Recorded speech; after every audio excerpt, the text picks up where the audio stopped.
I was 5 years old when the going got tough. I remember it so vividly. Years swam by, situated in a toy where each parent grabbed onto one of the arms.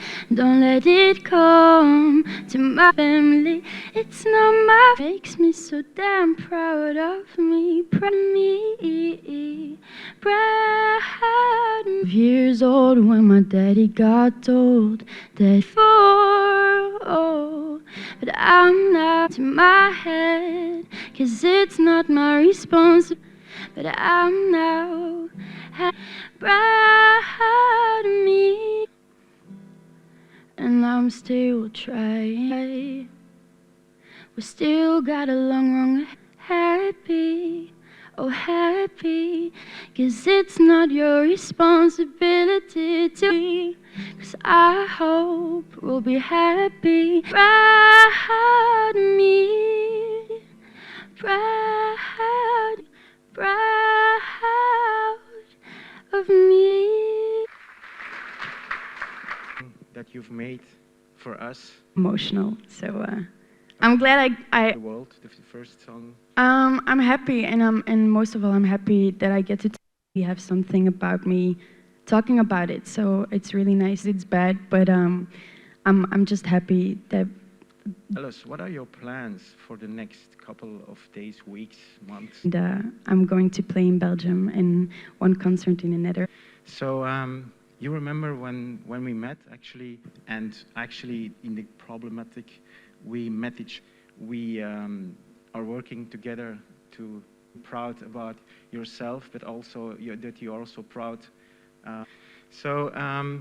Thank you, Emma Bale. Welcome. Okay, so I met Emma because the separation of her parents, but I think the story about that. So good morning, everyone. Now you know, because I also been a child. I'm here because I lived it. Not only said maybe it can be different. So I did a whole mediators to prevent or to try to. 2 years ago, I met so of the PSG. We were. You said to me, we are the only two at immediately, but I couldn't. Friends who went to the group in Brussels. So and then who came with us? The executive committee. Yes, of course. There are the hurdles during 2 years. Many hurdles to organize. We are ready for our future challenges with Yambik. Around the world. We are so has our conference. We've left the initial 2020 in this beautiful Pacheco Center in the finance towers. So we have adapted to the importance to organize a hybrid conference of the importance of maintaining family connections to help change the future with us. And we're asking people as much as possible to focus on what can prevent these broken family ties from happening in the first place, and what can help maintain all those important family maintain all these important family connections. That the past COVID title of the conference is Protecting Family Ties After Separation. So our program includes speakers along with panel and audience involvement. We will look at the scope of prevention. We're going to reimagine family separation back home. So we hope you will be inspired and motivated to contribute and participate at our conference. Me and Marie-France and all the members of the executive board are looking and welcoming you at this game-changing event. And we're very grateful for that. So we want to focus on protecting the family ties, the way we can reinvent family separation. We're creating a new vision with a top team of professionals from all around the world. Because all of this, and also because it is the right time, Family Ties 2021 will be a game-changing event. And I would like to address a special hello to Bill Burnett, the the word to my colleague, Marie-France. Thank you. Thank you, Olivier.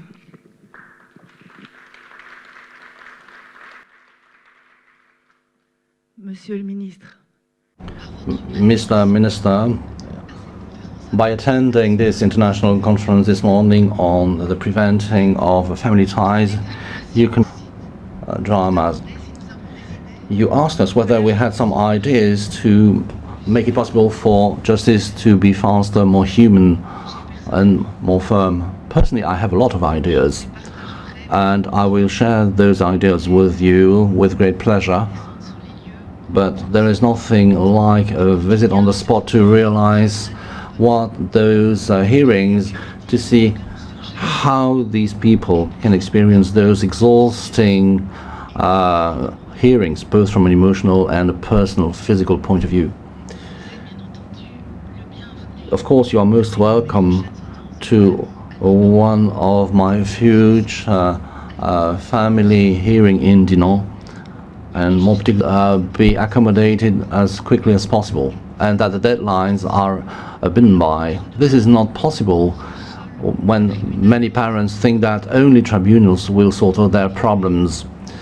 We need to refer them to other ways of conflict resolution so that judges can really focus on heavier and more conflict raising.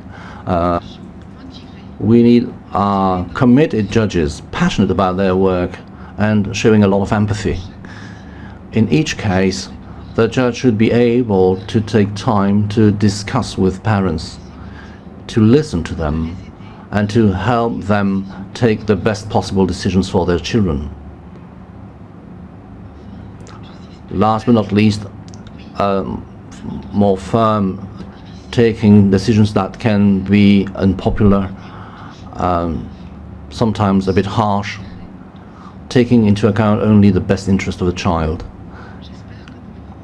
I hope that we will have a deeper exchange on those topics when you come to see us in Dinan.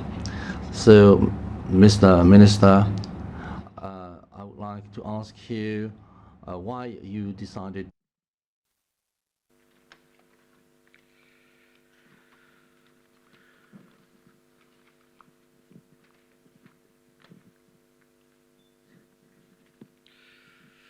Well, good morning, everybody, ladies and gentlemen, dear Olivier, dear Marie-France, if I may call you so, as you are a judge in Dinan, this important subject. The matter of the relationship between a child and its family occupies a central place in our society. And in legal terms, the importance of this bond is enshrined in the Belgian Civil Code. Obviously, it is the parents who normally have parental authority.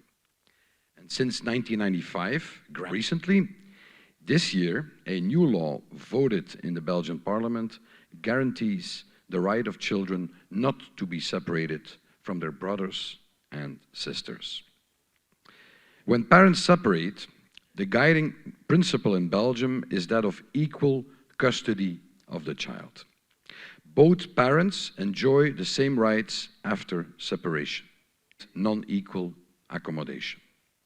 The judge will take into account the concrete circumstances of the case and the interest of the children and the parents. So in theory, everything seems to be settled. Yet, since the beginning of my mandate, almost a year ago, I have been contacted by numerous parents who testify of the broken relationship involved, and obviously extends to a whole branch of the family being completely withdrawn from the child's life for a more or less long period of time.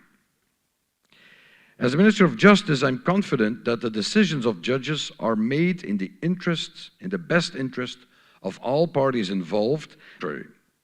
It is, however, my job to make sure that judges are given the right legal framework and the necessary tools to make the best decisions. It is important that our primary objective in this is always the safety and the well-being of the children involved. That is why we must protect them from domestic violence, be it physical or psychological, or violent parent. And this must never be minimized or denied. Domestic violence requires appropriate measures which must be taken into account. However, when there is no violence or abuse at play, that same regard for the well-being of the child compels us to ensure that proceedings most definitely has an impact on the children involved. Sometimes parents see childcare as a power issue, with the conflict between parents being crystallized in the dispute over custody. Children can therefore become hostages in the tumultuous proceedings, and custody over them weaponized in the conflict. How should we therefore talk about the issue of parental alienation? The terminology can be confusing. In its final report on Belgium 2020, the group of experts on combating violence against women and domestic violence, the group recommends that the professionals concerned should be made aware of this. It seems to me that a clear distinction must be made between the phenomenon of parental alienation on the one hand and parental alienation syndrome on the other hand. The notion of parental alienation syndrome, is to say a psychological syndrome in a child, is rightly a controversial notion on which there is little research to date. Multifaceted issue. It is certainly possible that a child is being manipulated by one of the parents and exploited in a divorce. It also happens that one of the parents uses the child in the form of blackmail. In both situations, it is detrimental to the child and his or her family.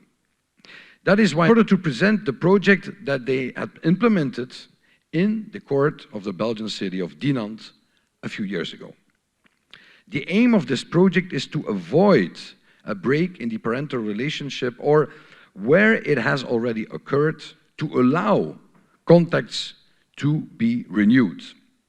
Each of them will naturally have the operator, and that should be the main focus of a change in mentality based on their approach.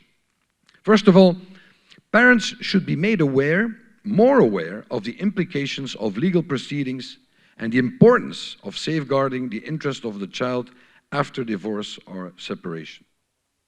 In a lot of cases, parents need to be helped to go from being parents, starting legal proceedings regarding children's custody. These should allow parents to reflect on the challenges of the proceedings initiated and to move more easily towards an agreement or to consider alternative methods of dispute resolution, such as family mediation. Insists it must serve its purpose. But in this phase, a change in mentality can also be achieved by taking a number of measures. First of all, procedures can be objectivized by using a simplified application form that discourages the type of accusations that usually inflate this type of dispute.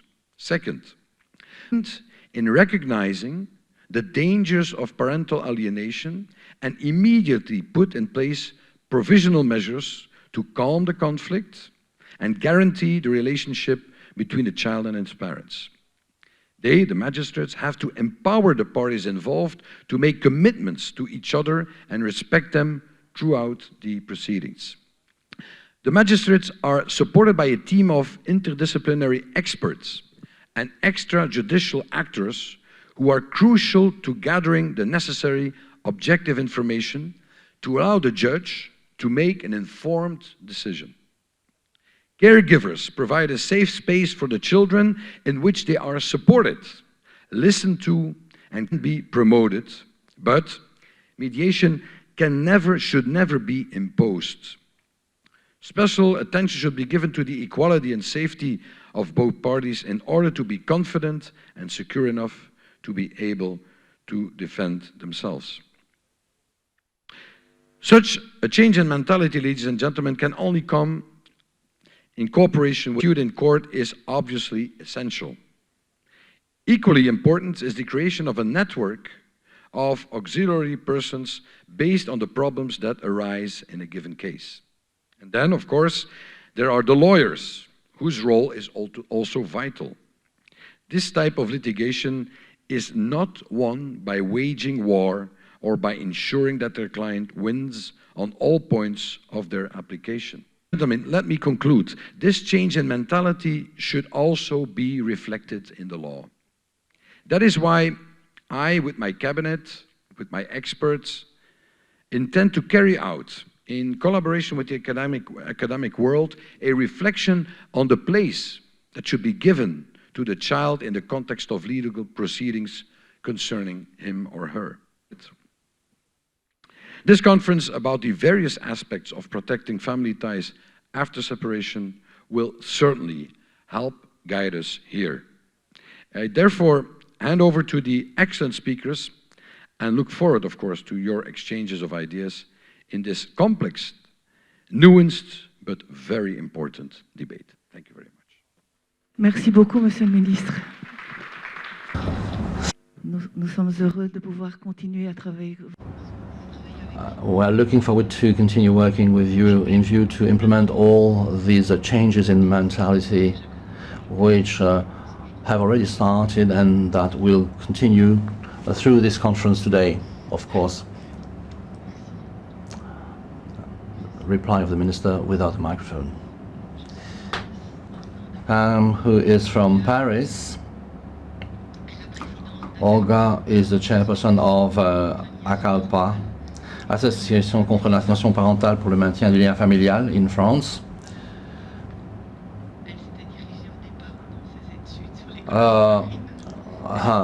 She worked on marine ecology at the beginning of France.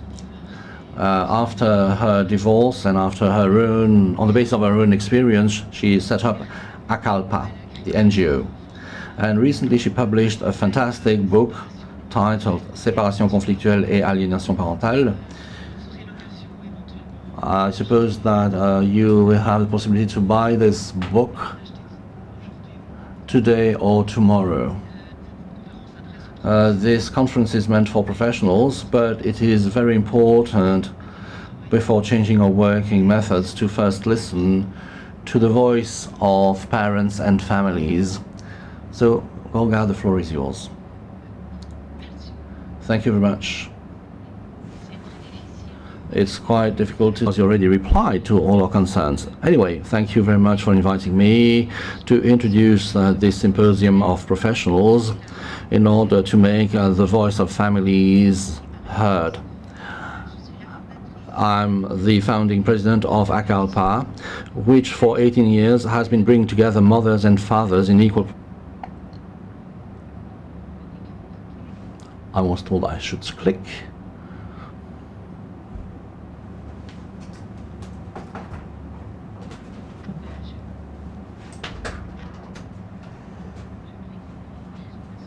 Nothing happens when I click. Oh, okay. To speak today on behalf of all parents and all families at an international congress is always a bit tricky. First, because it is a great responsibility vis-à-vis of the parents who are not here today and we don't know. And it's also a difficult exercise from a technical point of view because this is an international congress, we are here in Europe, and families are culturally very diverse. It is also often said that children have changed, that and that it is nowadays the children who have to adapt to the new family patterns and to the wishes of their parents. Moreover, as I said, we are in Europe, so moreover there are significant differences between European countries, not only in wealth and standard of living, but also in terms of population size and above all, in terms of the budget allocated to the judicial system. I'm French, and France has one of the lowest numbers of magistrates per 100,000 inhabitants and also has far fewer lawyers than other European countries. So I'm going to talk about a disastrous case at the European level with each other in their functioning.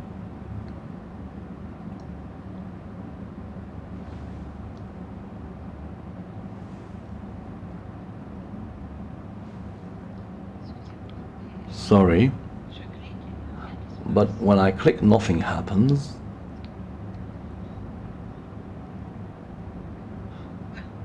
That's it. So in France, there are 3 jurisdictions that are concerned by parental separations. The family affairs judge, or the so-called divorce judge, who will rule on the exercise of parental authority. He will also deal with alimonies. The children's judge, who is seized by a parent or by the prosecutor after a report when a child is considered to be in danger. And the judge is the one who orders protective and educational measures. The judge also deals with delinquent children for no-show of the child or for child abduction.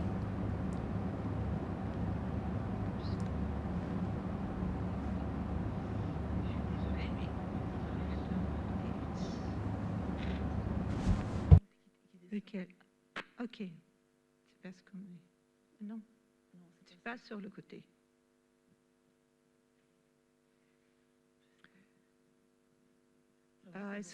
Est-ce que je peux avoir de l'aide pour les slides? Could someone help me for the slides, please?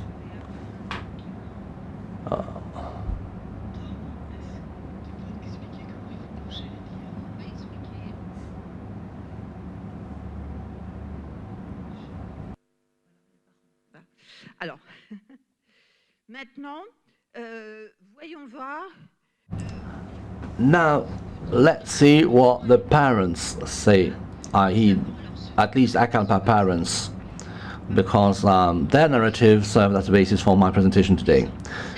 Every year, we receive about 700 letters from fathers and mothers in equal proportions, but also letters from grandparents and other family members, and sometimes from children who have become adults and have broken ties when they were young. 24% of the requests are not specific. It's just a call for help. And it's not about the child or the procedure.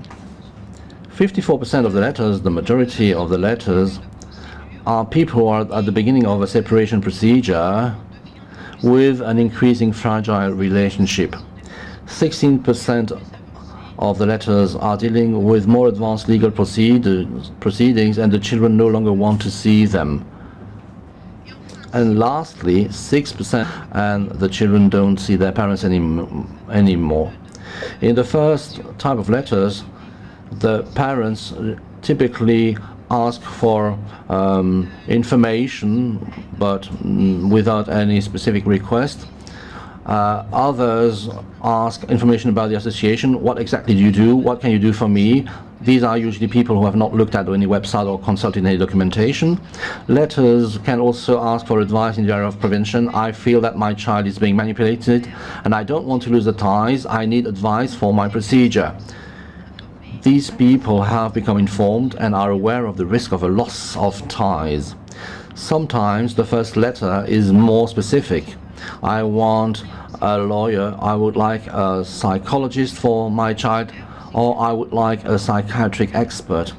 Others ask for nothing. They just write us their long story and they thank us for reading their letter.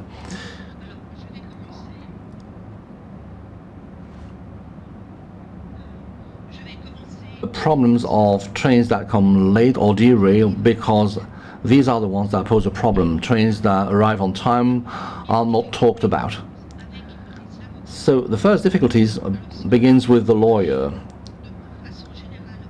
So the lawyers are often blamed for not being competent on issues like loyalty disputes and parental alienation, not argue in law in legal grounds. They are blamed for not listening to the rejected parent, They are blamed for inadequate preparation of the parent for the hearing.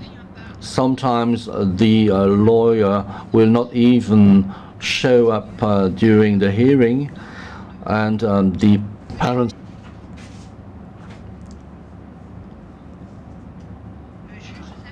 So the family court judge, so the divorce judge, in France at least, only listen to the lawyers, but not to the parents.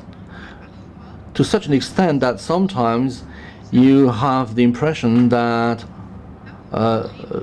lawyers are going to engage into a conflict, that the two lawyers are divorcing and not the parents. The delay for the hearings are excessive and totally incompatible with the child's timeline. Then the judge blames the parents for multiplying the procedures and for harassing him or her. And sometimes during the hearing, the judge will tell, "Sir, Madam, at this stage, I would really invite family mediation." Well, of course, all parents have tried family mediation. But again, what comes out is that a few mediators are properly trained, that the judge orders family mediation but cannot impose it, that mediators have no power whatsoever, that the parent discover the impunity of the family delinquent. The one who refuses mediation is neither named nor shamed nor sanctioned. So that is the total impunity for the parent who doesn't go to the mediation meeting. In case of conflict, at best, mediation becomes a delaying tactic that lengthens the proceedings to the detriment of the rejected parent, and at worst, it becomes a space of aggression on the latter if the mediator is not able to manage the situation.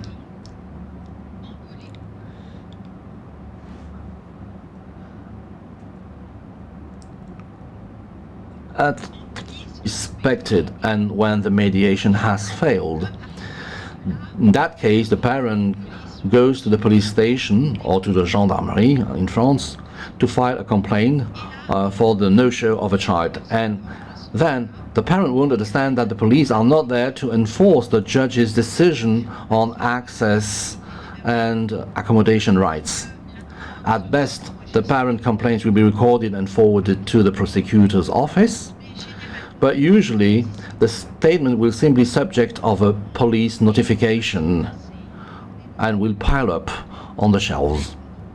In the worst case, the other parent, the parent who keeps the child, will have come by just before the other parent shows up at the police station, and that parent will say that he or she is the one who doesn't want to see the other parent, and that the parent that is currently watching over him has no responsibility, and it is then the rejected parent that will maybe find him or herself in police custody on allegations of violence and abuse.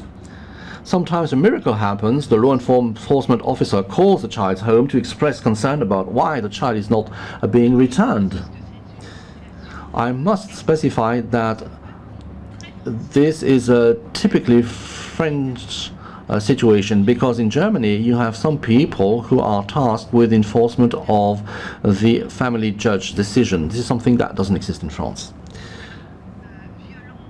So this violent and unjustified rejection of one parent by the other or by the child leads to the seizing of the children's judge. So it is then a dreaded referral. The two judges, the divorce judge and the children's judge, very rarely consult each other and may take opposite decisions. So very often the children's judge takes a decision that goes against that of the family judge. Since the decision of the children's judge takes precedence over that of the family court judge, this is the one that will take time, because the protective measures taken by the children's judge last for at least 1 year and can be renewed. Parents often complain of the lack of empathy of the children's judge. Because the judge's concern is the child, and the judge considers that both parents are suspicious and both are considered responsible or even suspect at the same level. So it's up to the parent to provide evidence of his or her parental skills. And when educational measures could not be enforced, the judge will never apologize for the failures of his services, the social services, when the children judge orders an educational measure or replacement. Those social workers generally have little knowledge, little training, and mostly very strong biases. They always stand up for the child, whose word is the only truth. They have a duty to protect the child from the parents, from both parents, both of whom are considered suspicious and incapable until the end of the proceedings. Those social workers almost never consult the father. That's not the end of the story, because on top of this judicial problems, parents also are faced with rumors and disbeliefs in their environments. So there are the typical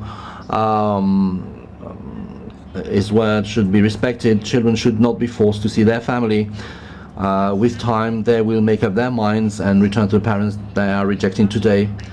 We shouldn't get involved in couples' affairs. We don't know what happened.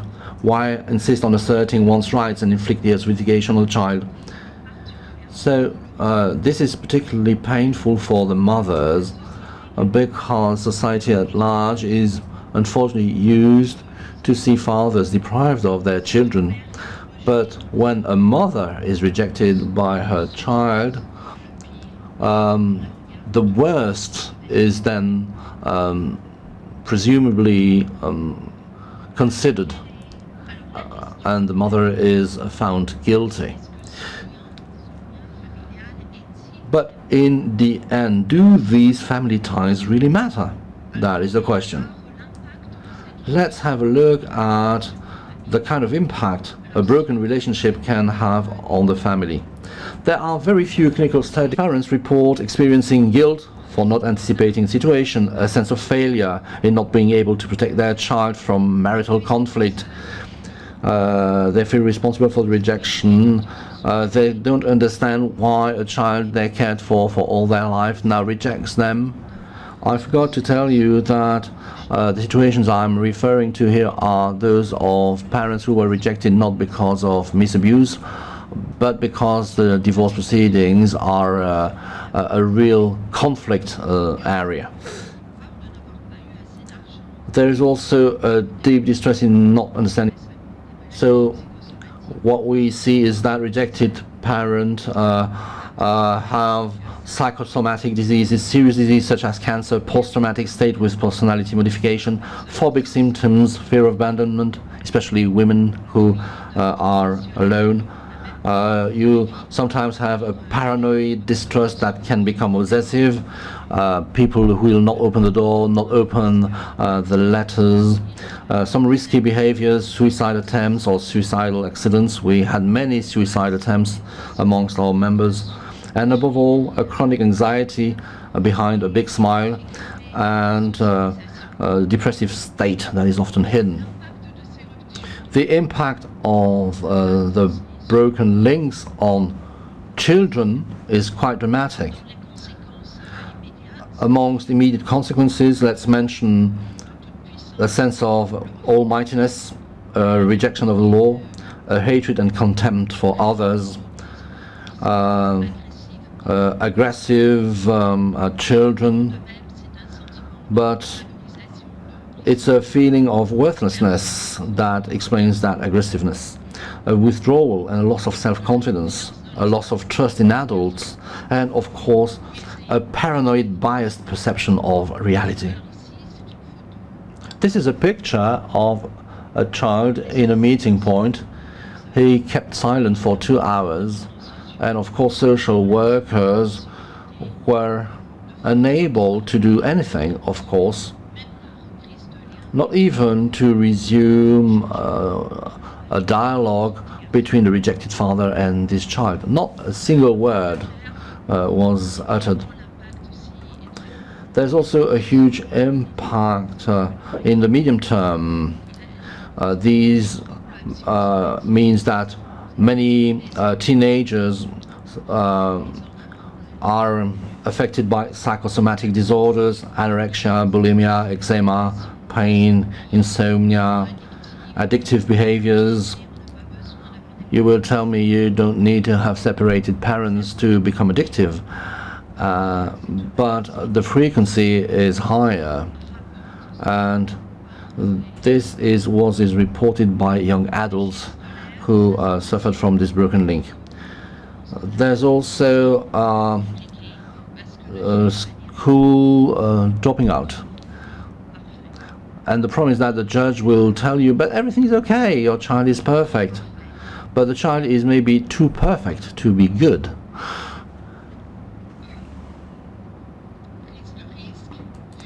So risk-taking, we have the 11600, which is a European-wide green number, toll-free number. Early sexuality that is typically encouraged by the delinquent parent, the parent which doesn't apply the judge's decision. So in family justice, unfortunately, people who don't abide by the court's decision are not sanctioned because there is no tool to do so. Delinquent children, well, are typically very cruel children. We have 3 families where children also committed suicide. In the long run, young adults or older adults, people who are in their 30s, 40s, 50s, sometimes tell us that they haven't seen their father since they were 15, 16, and today their father passed away. So he lived his life. He didn't without me. He didn't need me, and I don't even know whether I missed him. Chronic depression or breakdown. Well, you didn't miss your father, but if you look deeper, you realize that this person had problems in his couple, that he didn't have children, or he had children, but those children don't want to have children in turn, that they had problems with their parents, risky behaviors, psychological disorders, antisocial behaviors, distrust towards the other people, increased risk of suicide. So let's see whether now there are some trains that arrive with some delay or which manage to catch a part of their delays, and see what actually delivers to maintain the ties in spite of the difficulties. Parents who have managed to stay connected with their children, first and foremost, search for information. They've found support from their family, friends or work. They have found a competent lawyer. That's absolutely key. They managed to maintain the ties with the child thanks to the lawyer who took fast-track proceedings, who also there was a judge who invested himself in their case, reminded both parents of the law, and was adamant about the child's rights to remain in touch with both parents. So these parents were lucky because they had well-trained social workers, non-ideological one. They have always kept in touch with their children, even if the children didn't reply. They left some gifts, even if the gifts were never opened. And these parents had sufficient financial means to pursue their judicial proceedings. Then there is the third category, the derailing trains. What do you do with a derailing train? Can you put it back on track? Is it possible to refurbish it or not? The question is quite simple. Can the tie be found after 10, 20, 30 years of absence? Well, there is no one-size-fits-all solution. Each situation is unique. All the parents who came to see us told us that finding or renewing the tie is something that happens outside the judicial proceedings. So restoring the ties is something that is outside the judiciary. The parents has been well supported because over time the parent had to maintain the ties at all costs, but the ties remain fragile. When the child comes back, this is not a Hollywood movie. Oh, Dad, Mom, how much I missed you. We are going to spend the rest of our life together. That's a fairy tale. It doesn't exist, or hardly exist. So the tie is fragile, unstable, so you need to basis, because that's life. So parents have to learn how to live without their children. Let's try to sum it up. You are professionals. So in conclusion, to summarize, I've tried to categorize the various parental separations. In the first column, follow the curve that is going down, showing the number of families. In the first column, we have those that you never see. Parents who cope on their own, who don't need the help of any professional, who don't need the judiciary to find an agreement on how to apply the parental custody. These are the trains that arrive on time, and hopefully this is the vast majority of the cases.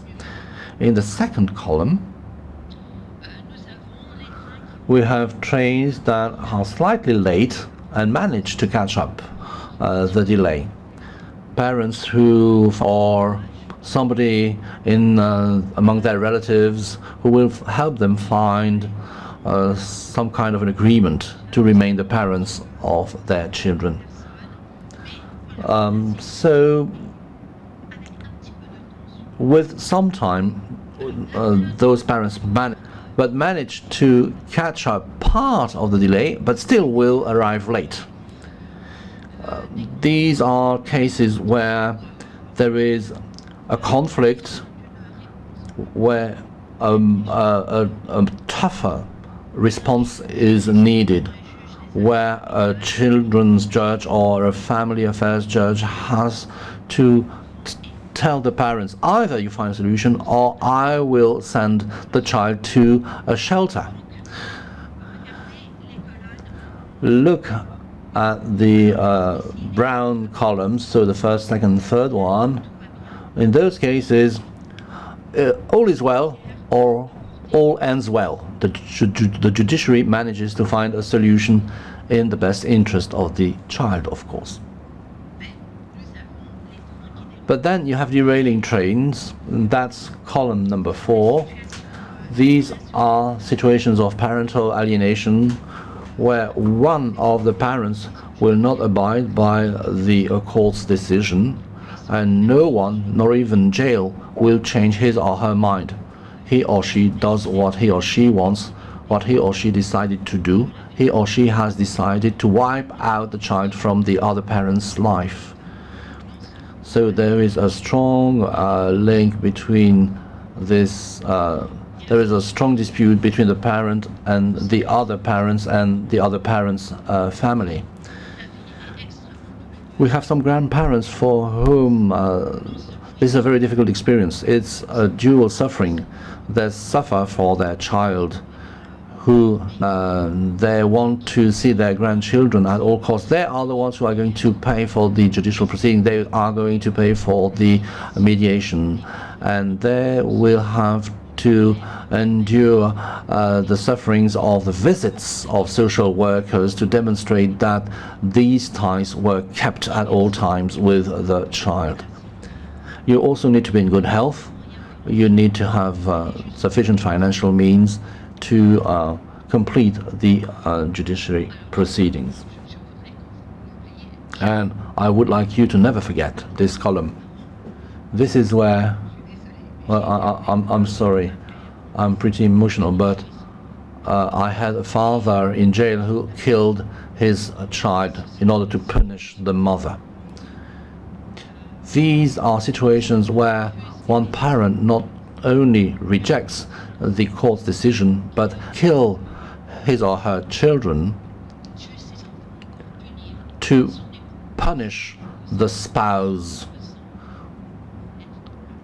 to impose his or her own sufferings to the other parent.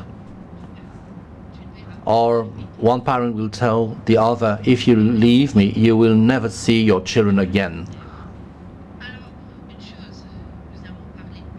So we've talked about parents, we've talked about emotions. We can also speak about society, because those situations have an impact on society at large, because hate destroys families, destroys individuals, but also has a destructive impact on the society, and it's quite contagious, unfortunately. So I hope that during the post-COVID era, this contagious aspect is something you will keep in mind, because the rejected parent will maintain the ties with his or her child. So here is the list of all the stakeholders. Some parent can send letters to their MP or even to the President of the Republic. So all the layers of society are contaminated by the conflict. But it is not a symmetric conflict. You will very seldomly find cases where both parents are at the same level of conflict. This can happen, of course, but in the cases that we are faced with in my organization, one parent gets rid of the other, rejects the other, and the rejected parent will turn to the rest of the world to try and restore the links with her or her child. So your child is abducted. What do? You have less remedies than in the case of a robbery. To conclude, the bring up of the ties is a huge suffering.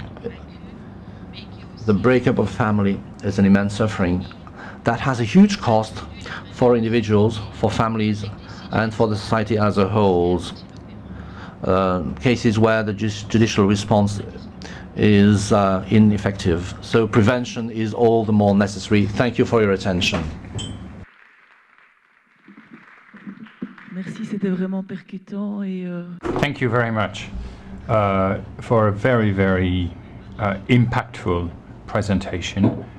I don't know if we have... Ursula is coming from Freiburg, south of Germany. But she knows Belgium, and we met in 2012 when she came in Belgium, in Dinan, to give some information. And Ursula is a psychologist, an international mediator, coach, and she has a lot of qualities. She's a court-appointed evaluation of high conflict. Oh, I have my prevention. Your glasses too. So we are waiting for her and she was in 1999, she made the first empirical study of psychological situation of father without custody.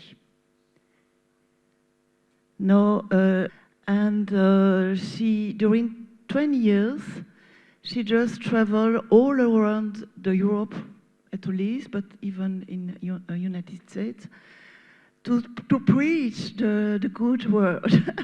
And thanks to her, because one day I listened to her in a conference in Namur. So I give you. Thank you very much. Hello, I'm happy to be here.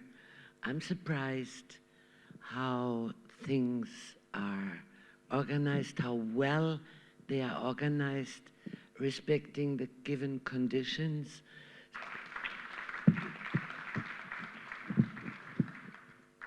I'm not very good with technical things. And my computer, why do I speak English anyway? My computer stopped working exactly when I wanted to do this must make sense in a way that it doesn't work. Because thank you very much, Olga. We heard about how the administration, the jurisdiction tries to, but does not really work in the best interest of parents. Up to today, I just very often can't believe what's happening. I just can't believe. That's why today I want to get back to the parents themselves.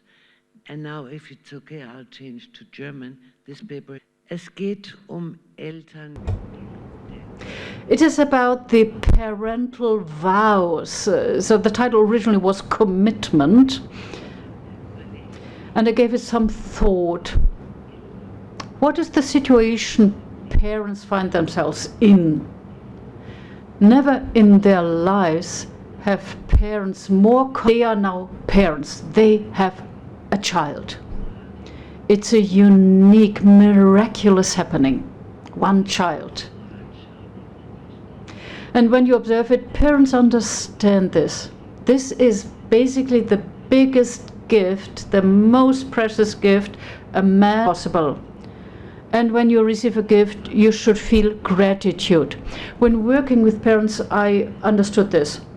If that is a viewpoint they can generate, then something happens, then something changes.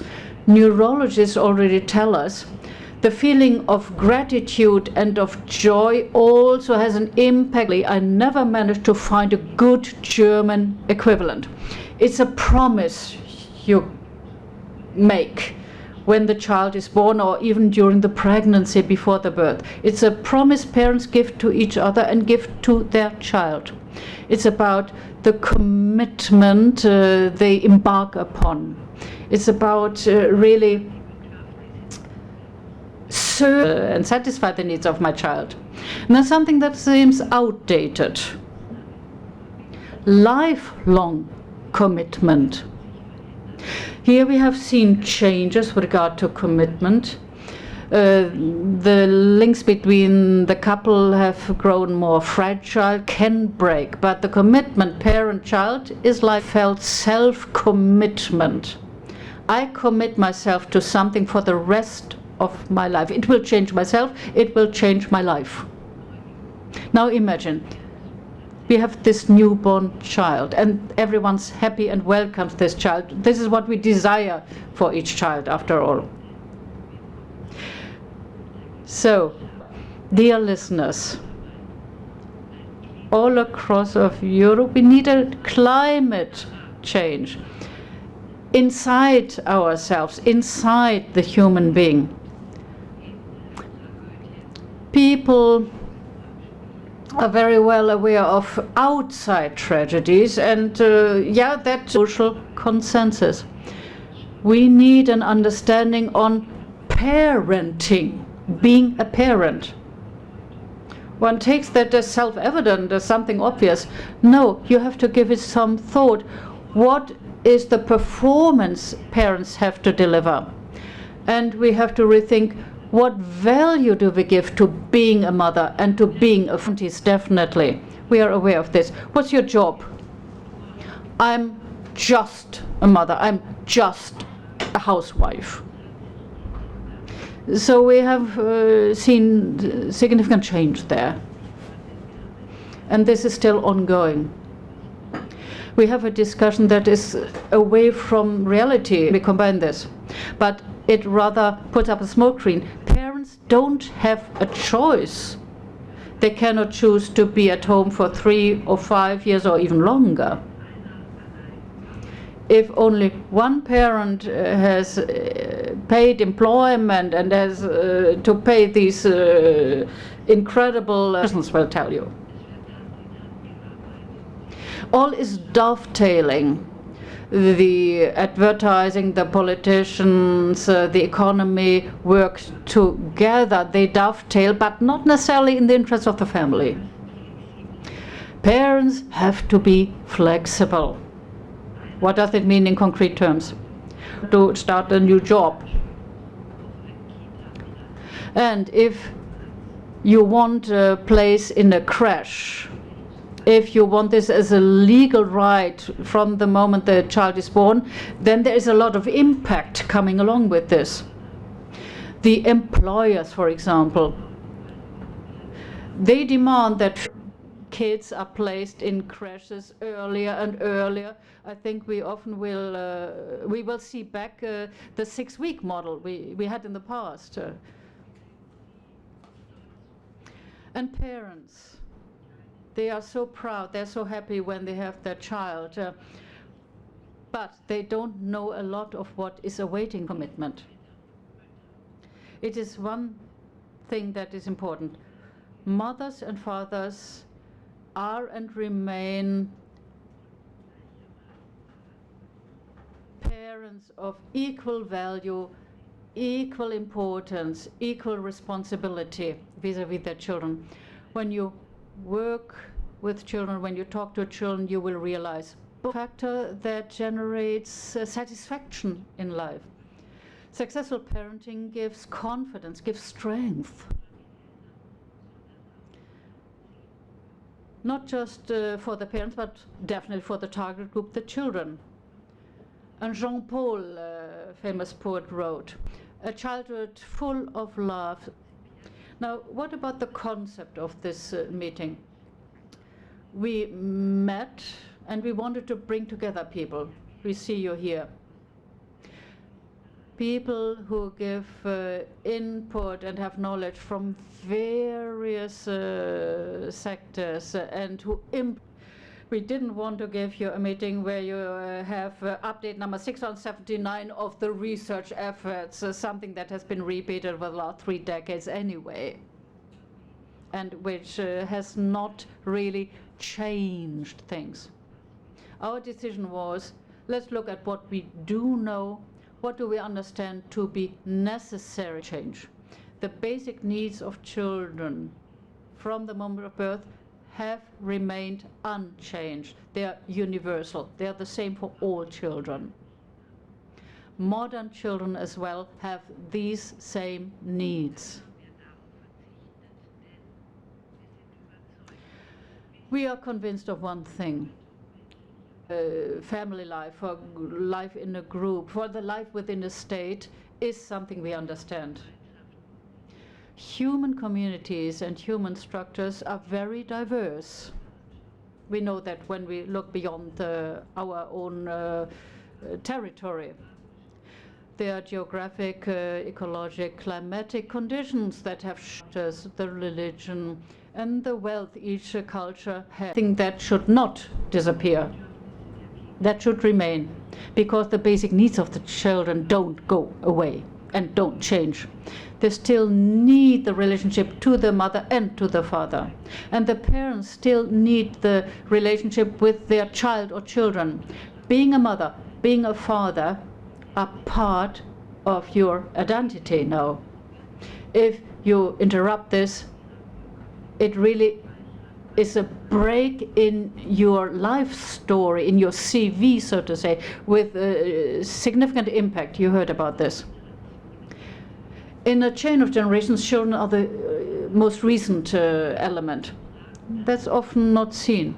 But they are the ones who also carry the inheritance, the legacy of the generations having come before them.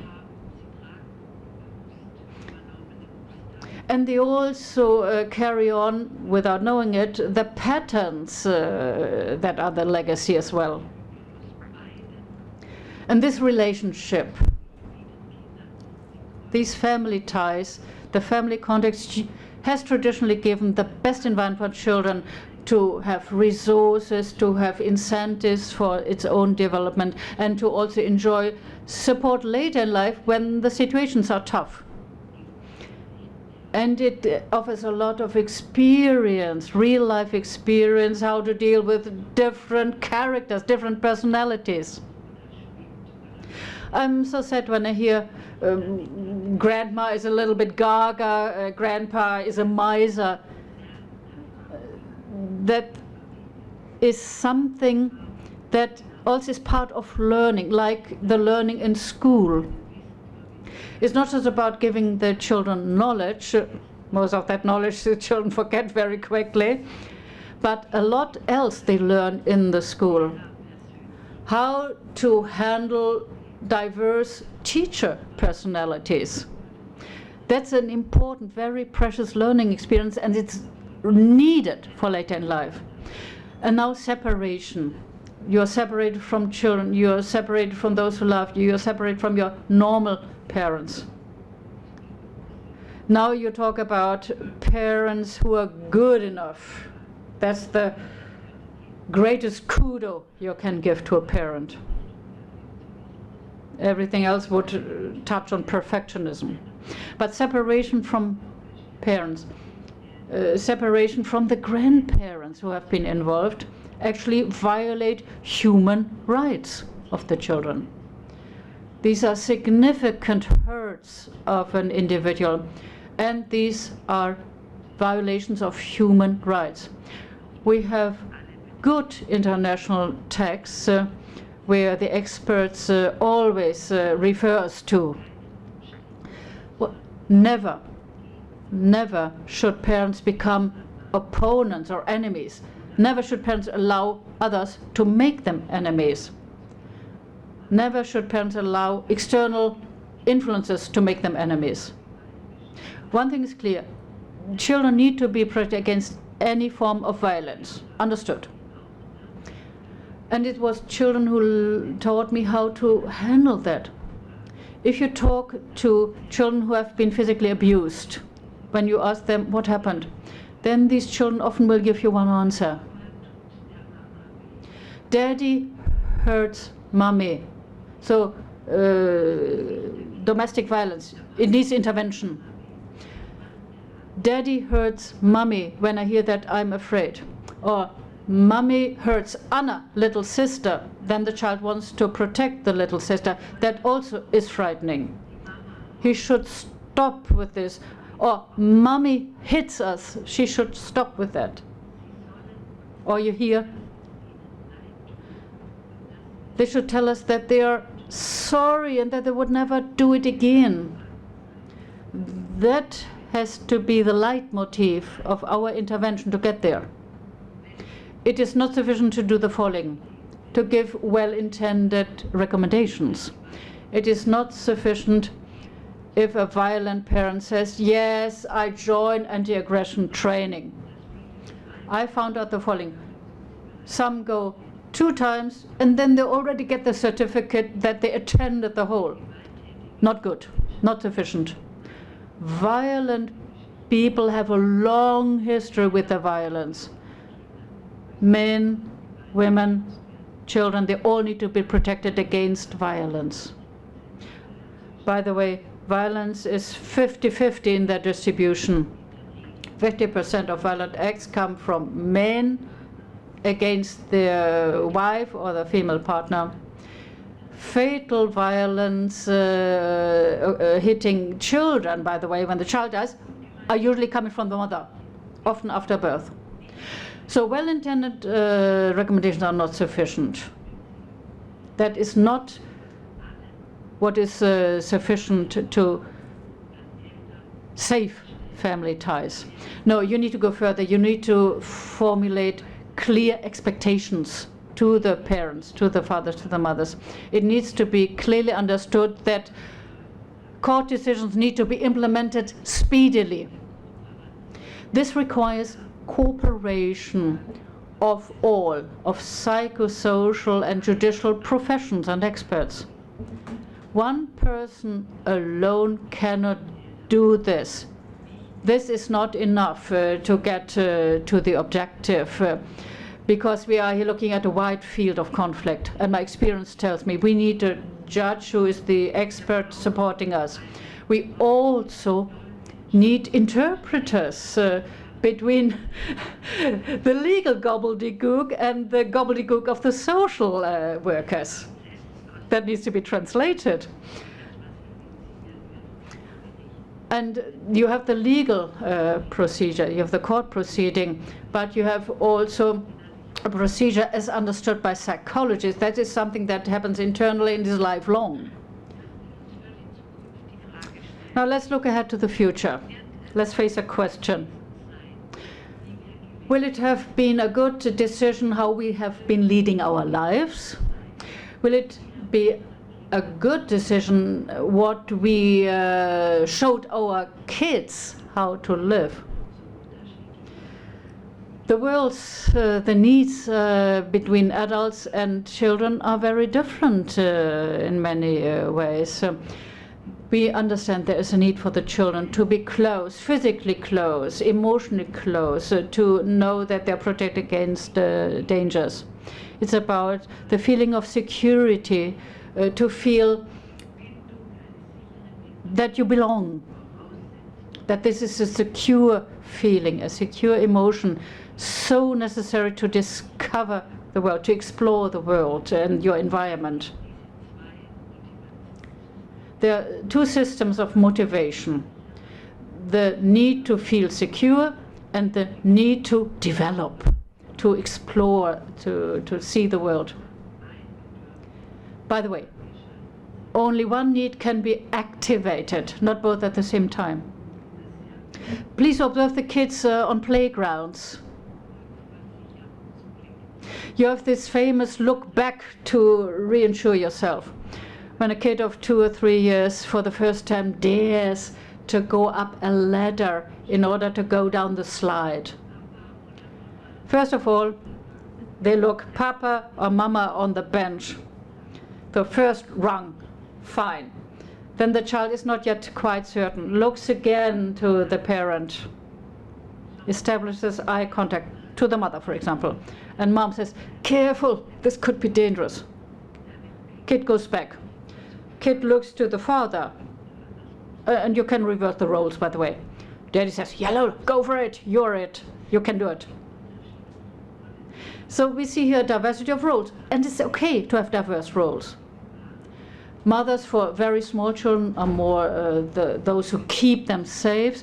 Fathers more the encouraging function. Kids need both. It's not about this is bad or this is unimportant. Not at all. Both are important. The needs of the child.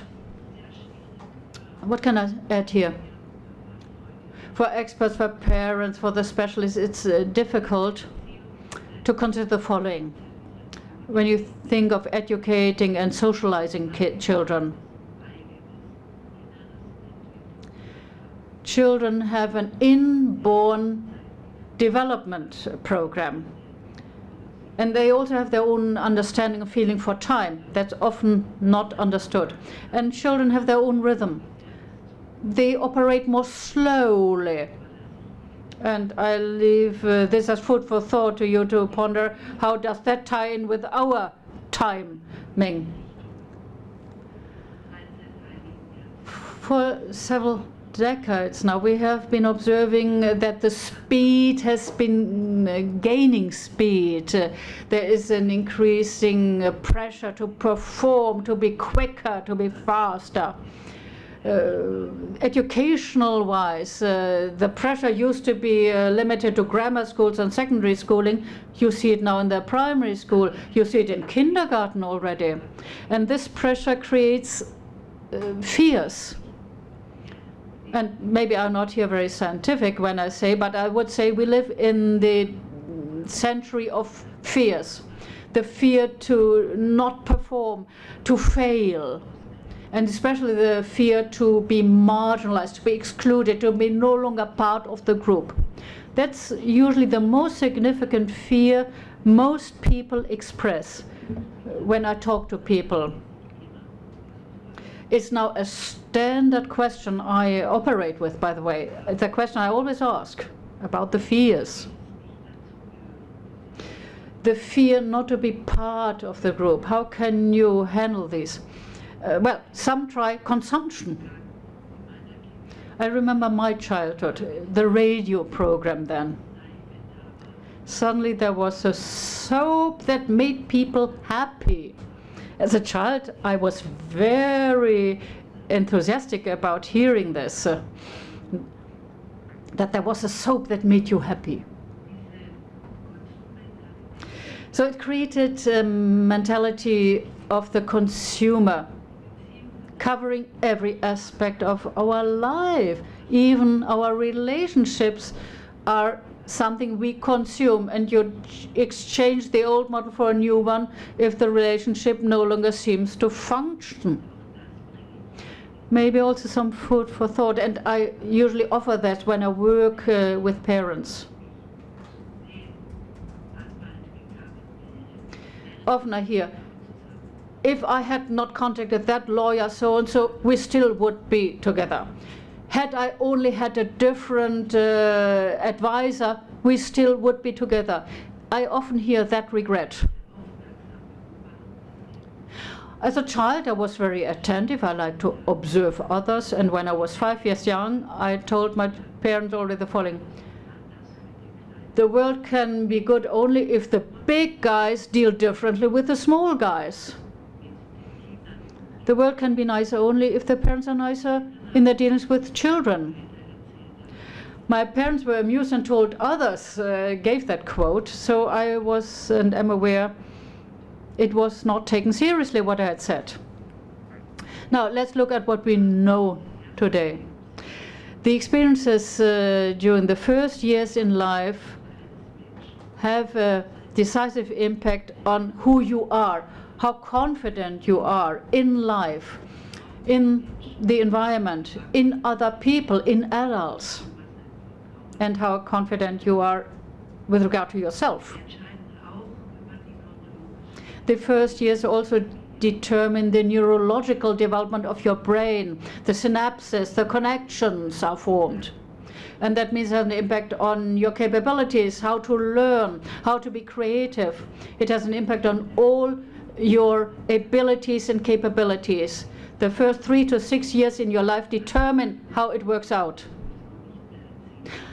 After that, you can no longer educate your children because they just imitate the adults. If parents see their children as their mirror, then a lot of educational problems would be less stringent. The first experience with regard to commitment and ties, if they're secure, if they're characterized by love above all, if they are characterized by attention and care, if they happen in an environment that's as much as possible free of stress. The speaker's microphone has been deactivated. At this moment, the speaker can no longer be heard in the interpretation booths.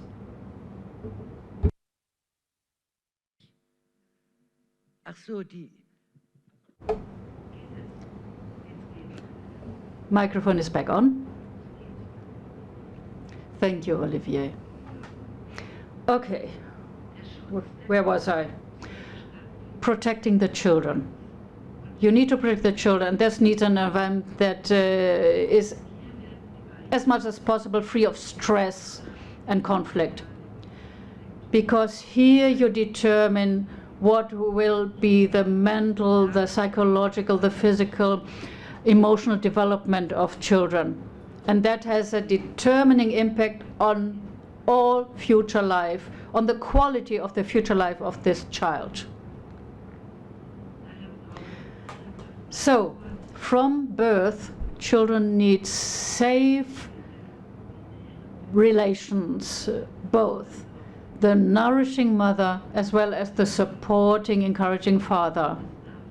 I dare say it, and I think I have the age to dare do this. I speak of a female world and of a male world. And that meets in the children and enriches the children immensely. Here I admit that I am a bit old-fashioned, so I leave it at that. Second and third year, their children can add 2 or 3 additional people and relationships. That can be an educator, that can be a playmate.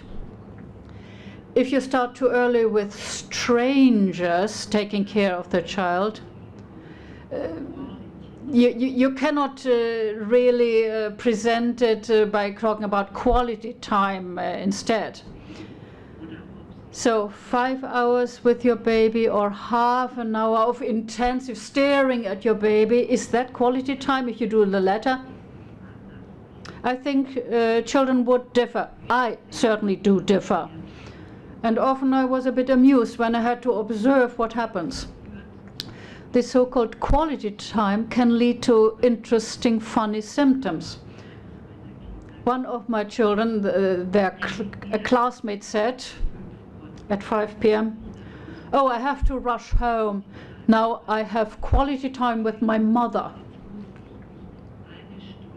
It's 1 hour where I have to take care of mom.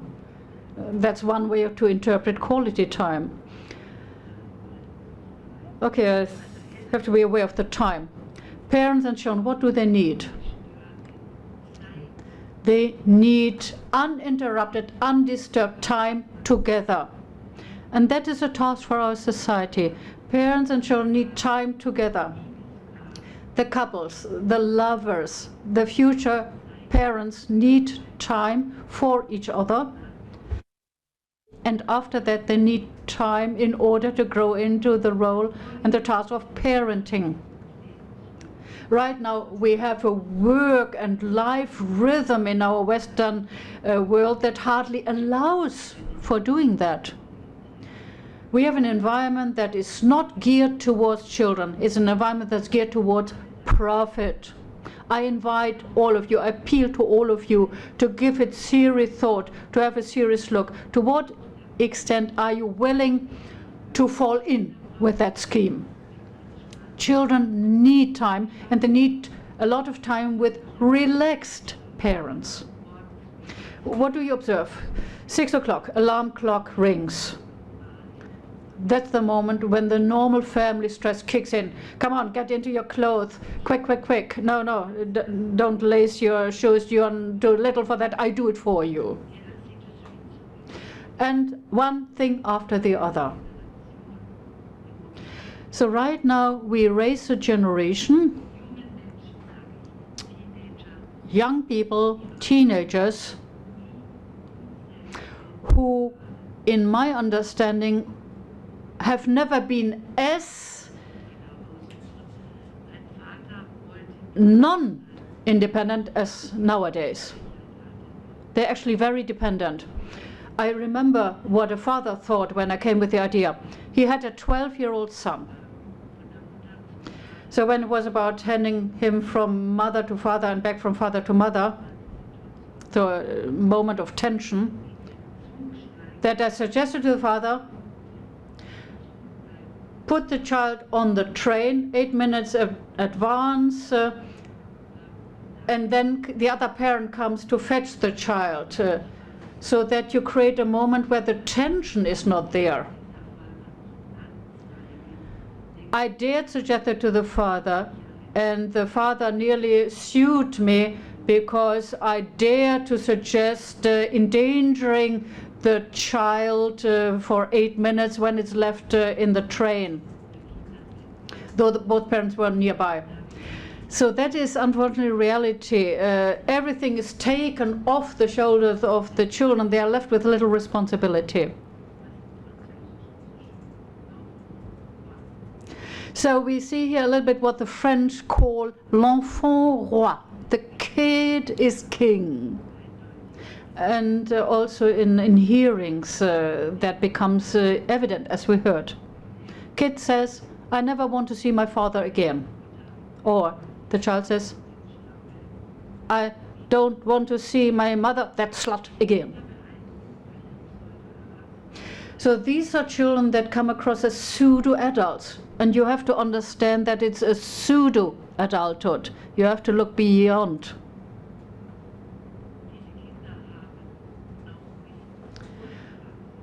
Even when they are adults, these children have a deep-seated urge to see the other parent. And they cannot express that because they're not allowed to express it. It's a yearning that is often ignored for that reason. But it's a yearning we also could have. So we rather not touch on it. Might be too dangerous. Okay, I think I cannot go more in depth here. I got a signal as to the time. Prophylactic measures, preventive measures, a few words on that. Already in existence. First of all have to go to school in Europe, in the world.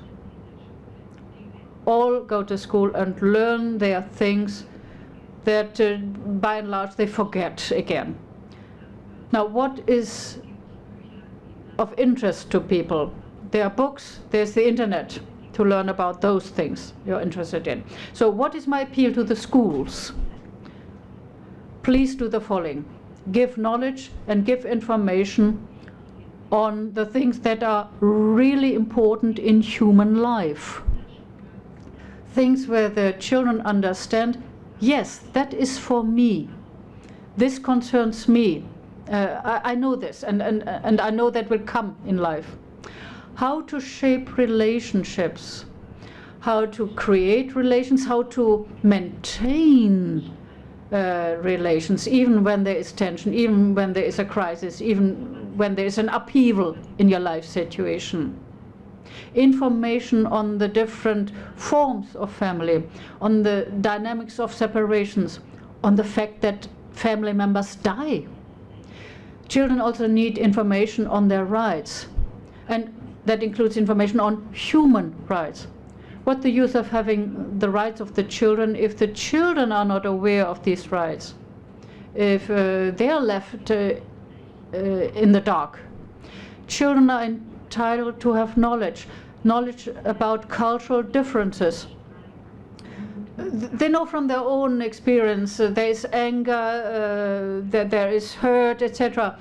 So they need information and explanations how that is generated and how you can handle it. They need to hear about strategies, how to manage conflicts, how to overcome them. That would be the best prevention against harassment. That would be a very viable protection against violence in the schoolyard and against any form of discrimination. And knowledge on the fact that difficult family situations happen, are normal, that they happen. To hear that helps the children to develop understanding if something like that happens in their own family context, because they are aware, they know the following. I'm not the only one who experiences this. So it helps the children to put that in a framework. This is a task I see as a task for the school, in as much as I see the things in Europe no school is delivering. Though there are fantastic models that already do this. These are not the state-run, the public schools. These are rather schools of a different type, They try to be closer to nature, where they offer lessons in gardening. In the past, kids used to have cooking lessons. Well, how much of interest that would be if you look at the fast food, where so many people no longer know how to go about cooking a meal. It's an art form. And it's so enriching to be able to do this. It enriches your own personality. A 7-year-old child ought to be in the position to prepare a little thing to give to eat to a friend, a 7-year-old one. Now, a few conclusions that refer to things already in existence. Yeah, we talked about information. Parents as well need timely information on pregnancy, on becoming a parent. When you leave the house as a couple, as a twosome, and you come back a threesome, there's a third person, and that person is to stay.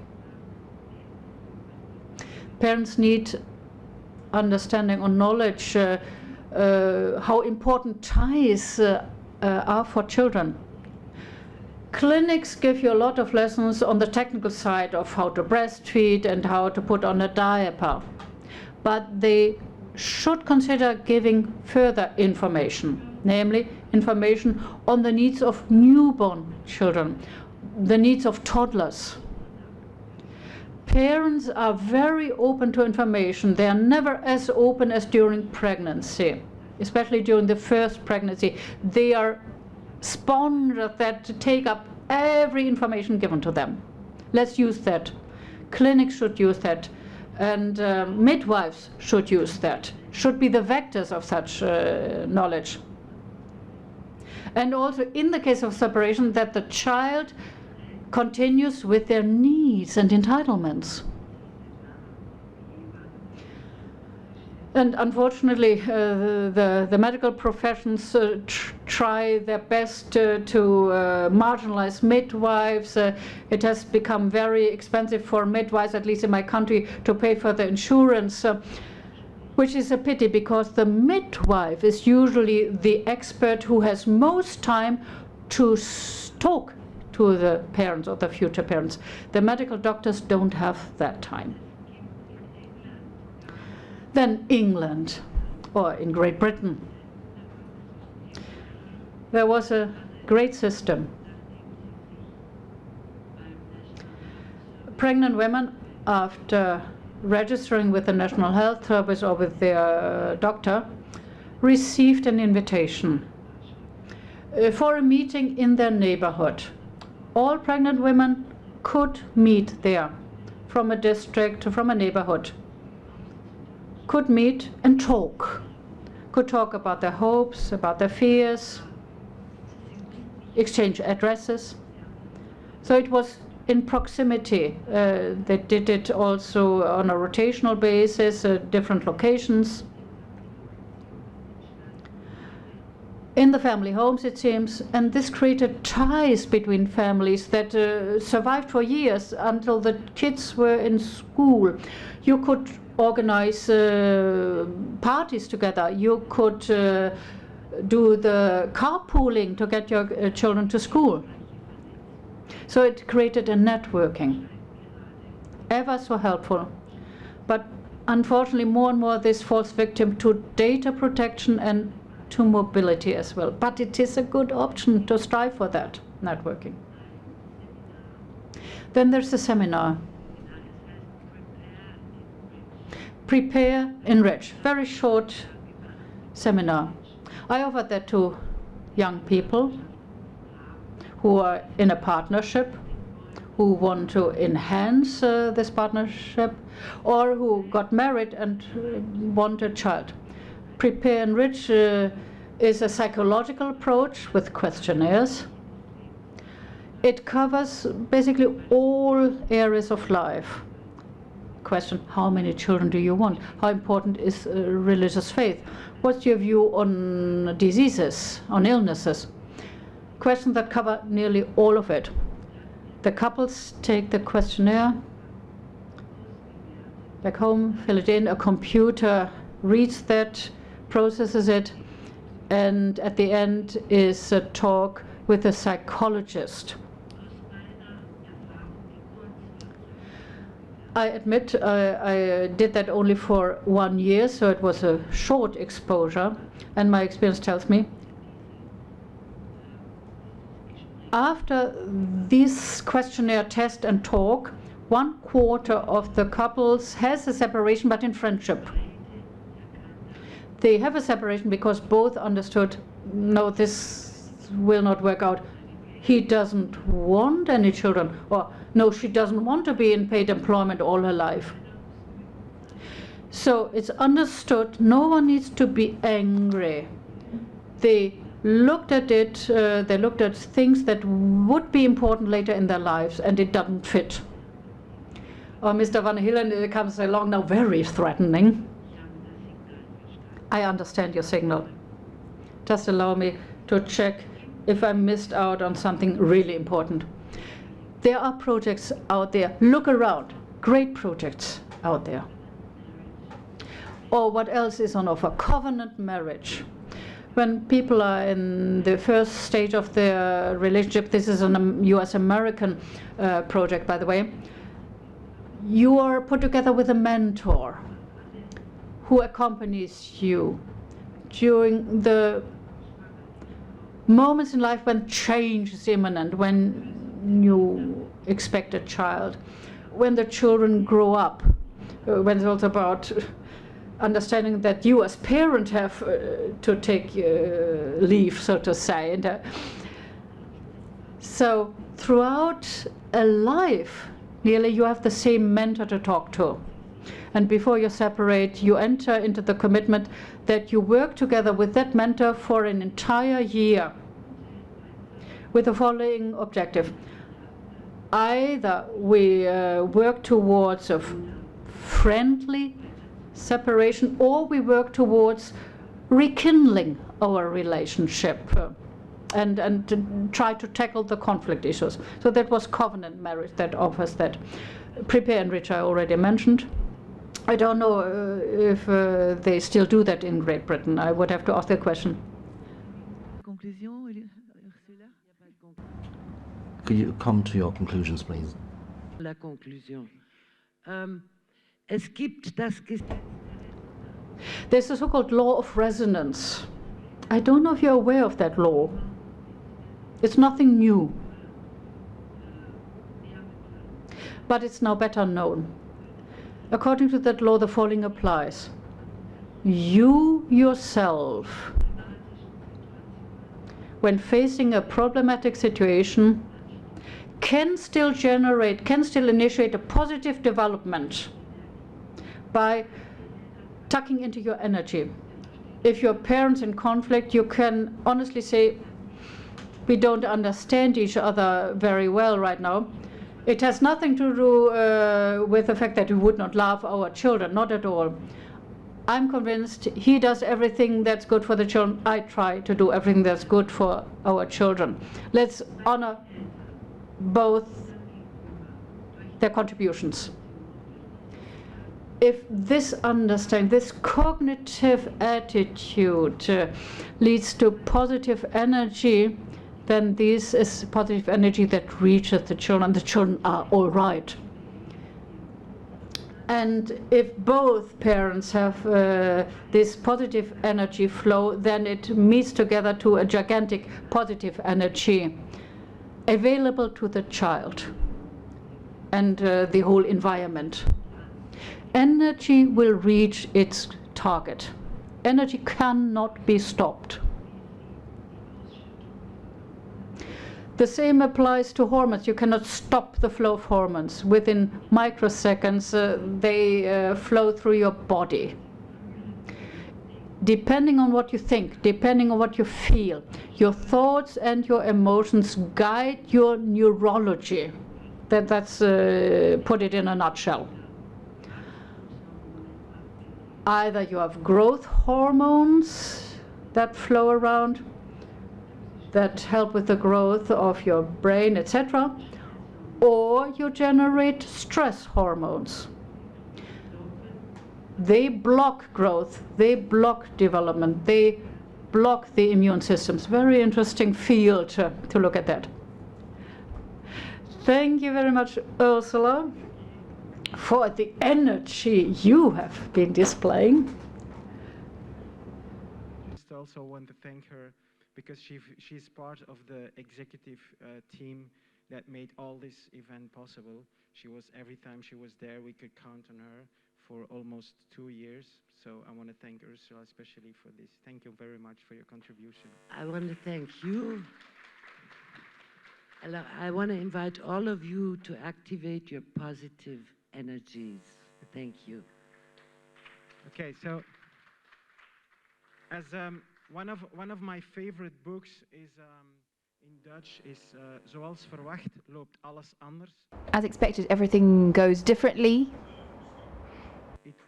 It's going everything. Now you usually see shelves with books of a like. So one of the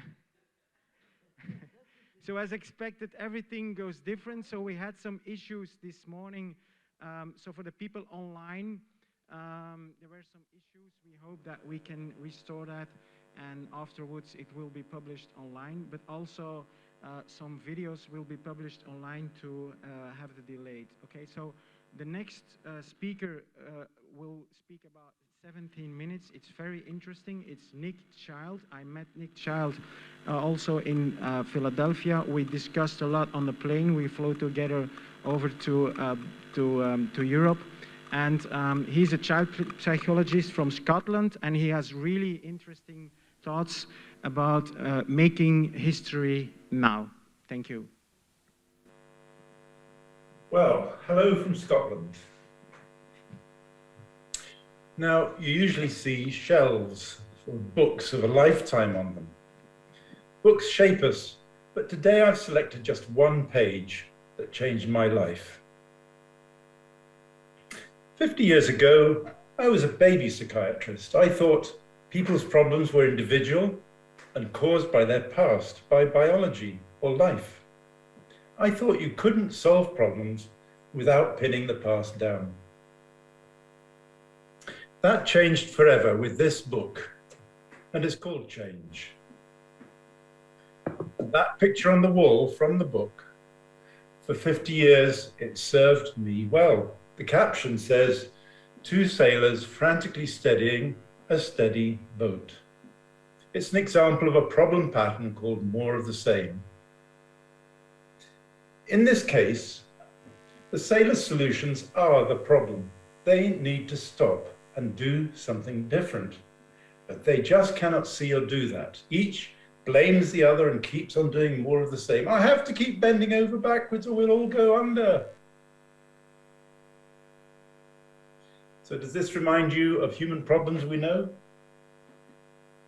Wars, polarized politics, or social media. It reminds us of troubled, separated families, adversarial courts, polarized helpers, activists and campaigns. The boat is the child in the middle. Now, everyone may actually want the same thing, a steady boat, a happy child. But it feels like a matter of life and death, so it goes on and on. It's rare for problems to be caused purely by poor solutions like this one is. But the sailors teach us that we must root out bad solutions, that people and their solutions can be the problem, and that working together to create future solutions, good causes to follow, is as important as understanding a problem's past causes. Stopping problems happening at all in the future is prevention, and prevention is best. But it means we need to stop doing more of the same now, which is easy to say, and it's not easy to do. Clever human beings can be stupid about doing something different. Take me as an example. I have some secrets to confess. Lucky people like me bring our best abilities to train in the helping professions. Already top of the class at school, and whether for love or just money and fame, years of essential training and status go to our heads. Rewarded by career and institution, tunnel vision grows into conceit. Confession number 1 is a trade secret. A profession ties us loyally into a reactive box for life. The job is to sort out designated problems really well, but not so well as to lose clients. Promote the profession and it rewards us. Get too clever, prevent problems happening, for example, and you won't be popular. Naturally, problem sufferers, our clients, are also reactive and problem-focused. More of the same is a very common pattern. John solves his stress by drink, Jane by postponing things. But alcohol and manana makes things worse. Within our professional contract, we know our competence, but we tend to think we know about everything else too. And this overconfidence effect means mistakes happen. Our good intentions blind us. By doing more of the same instead of something different, we grow problems, not solve them. In my long career from medical school to the multidisciplines of child and family psychiatry and therapy, I became a genuine expert in many things.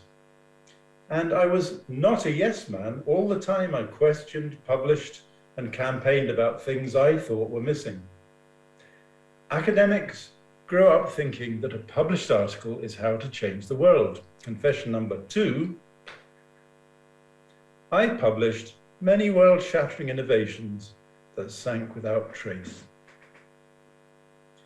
Confession number 3, only recently in 2020 did I fully realize what effective world-changing campaigning really takes. Even when you're fully qualified, there's loads of new things to keep learning.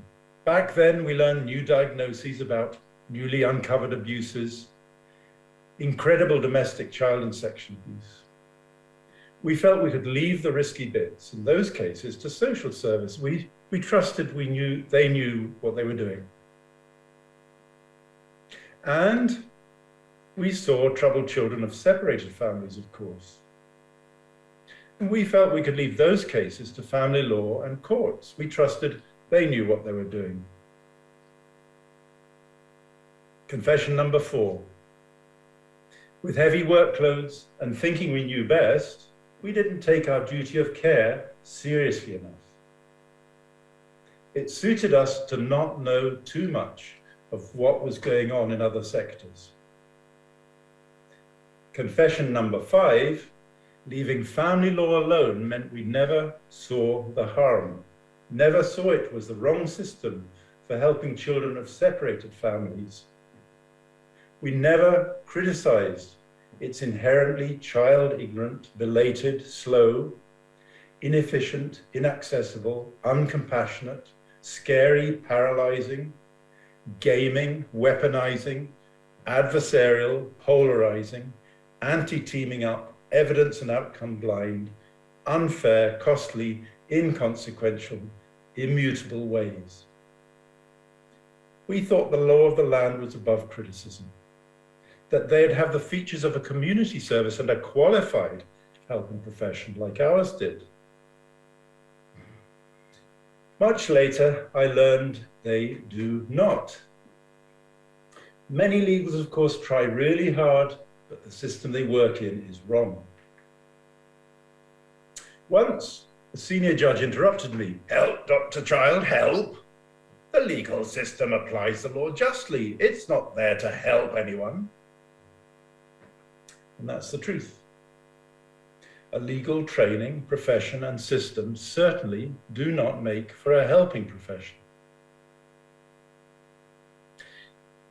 As emancipation exploded in those years, we were bowled over by new ideology and evidence about gender, abuse, and coercive control. I wrote about it. In general, I'm sure we were doing great work, but, confession number 6, in looking after abused women and children better, we forgot about men. about the importance of fathers to their children, and about wider family too. We all became too enthusiastic about the new gender-based ideology. Confession number 7. And we were all utterly scornful of a new ridiculous American label, parental alienation syndrome. Okay, I've got one more confession to come, but meanwhile, let's go back to the future. The sailors show us that the wrong solution can be the problem, that we can make the future change by changing our solutions now, and that we can solve problems before they happen, that planning for the future is to make history now.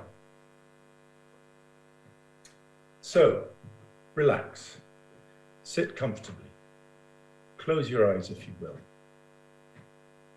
Come with me on a journey, a miracle of time travel.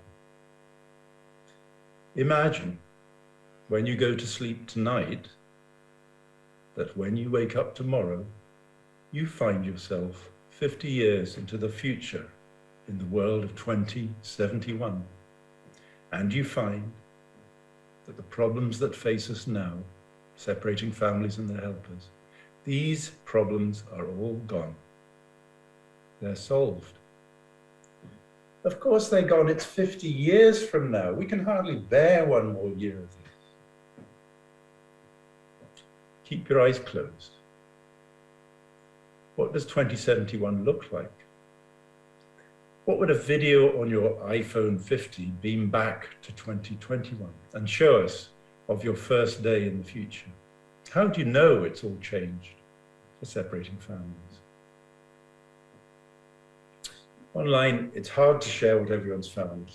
So eyes still closed, I'll share what 2071 looks like to me. And I think we all want this kind of future. On my iPhone 50, I've got video of what people said.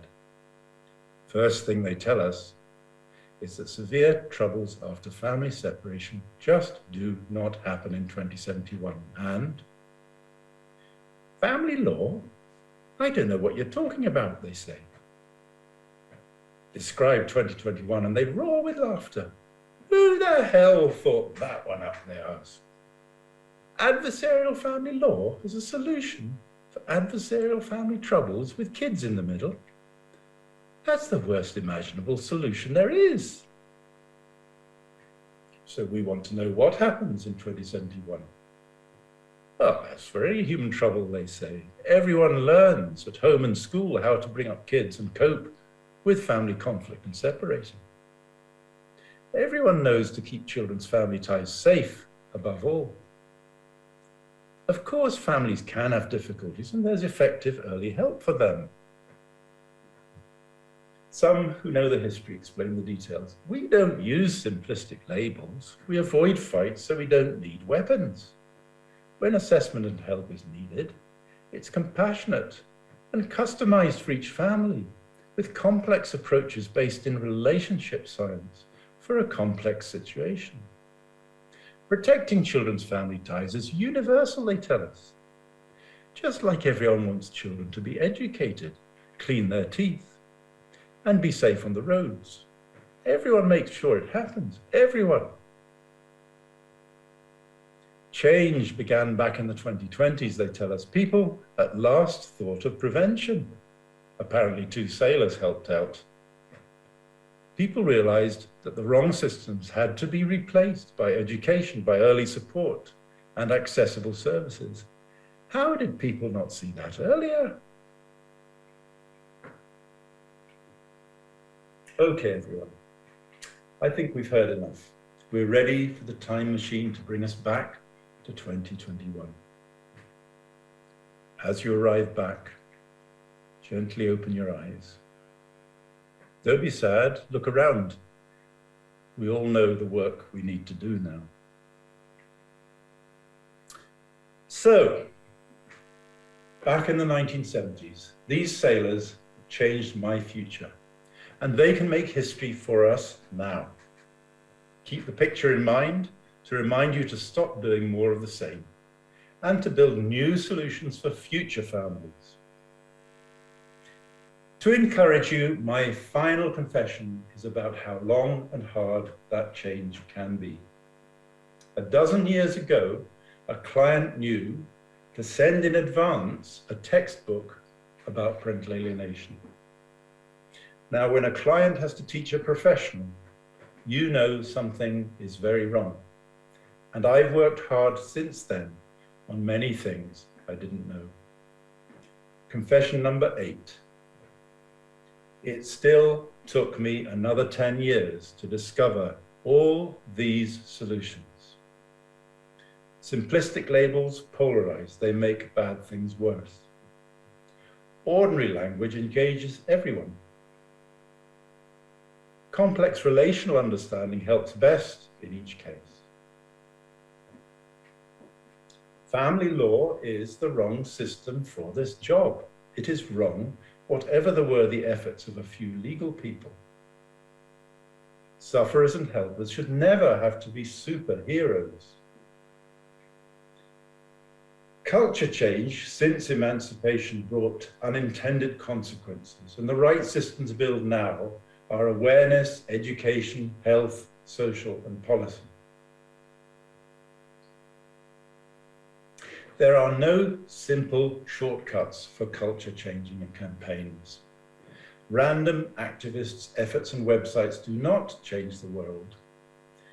Powerfully ingrained beliefs resist anything that doesn't fit. We need to wake up from this nightmare, since anything else just keeps it going. Proactive upstream prevention revives a positive and family focus for our kids. Effective campaigning is a professional campaigner's job, not an amateur or an academic's one. Helpers and sufferers lock on to their downstream problems. To stop doing more of the same can mean for them that they face real grief for a lost cause. But it's worth doing to win the bigger cause another way. So I have confessed how hard change has been for me. With the help of the sailors and some time traveling, I hope I've persuaded you that we need to change our solutions. That the sooner we make history now, the sooner future children of separating families can safely keep their family ties. For them, what we do now is really urgent. So what can you do? The international organization that has put all these solutions together and is making history now is the Two Wishes Foundation. Join in today, and I'll see you again there.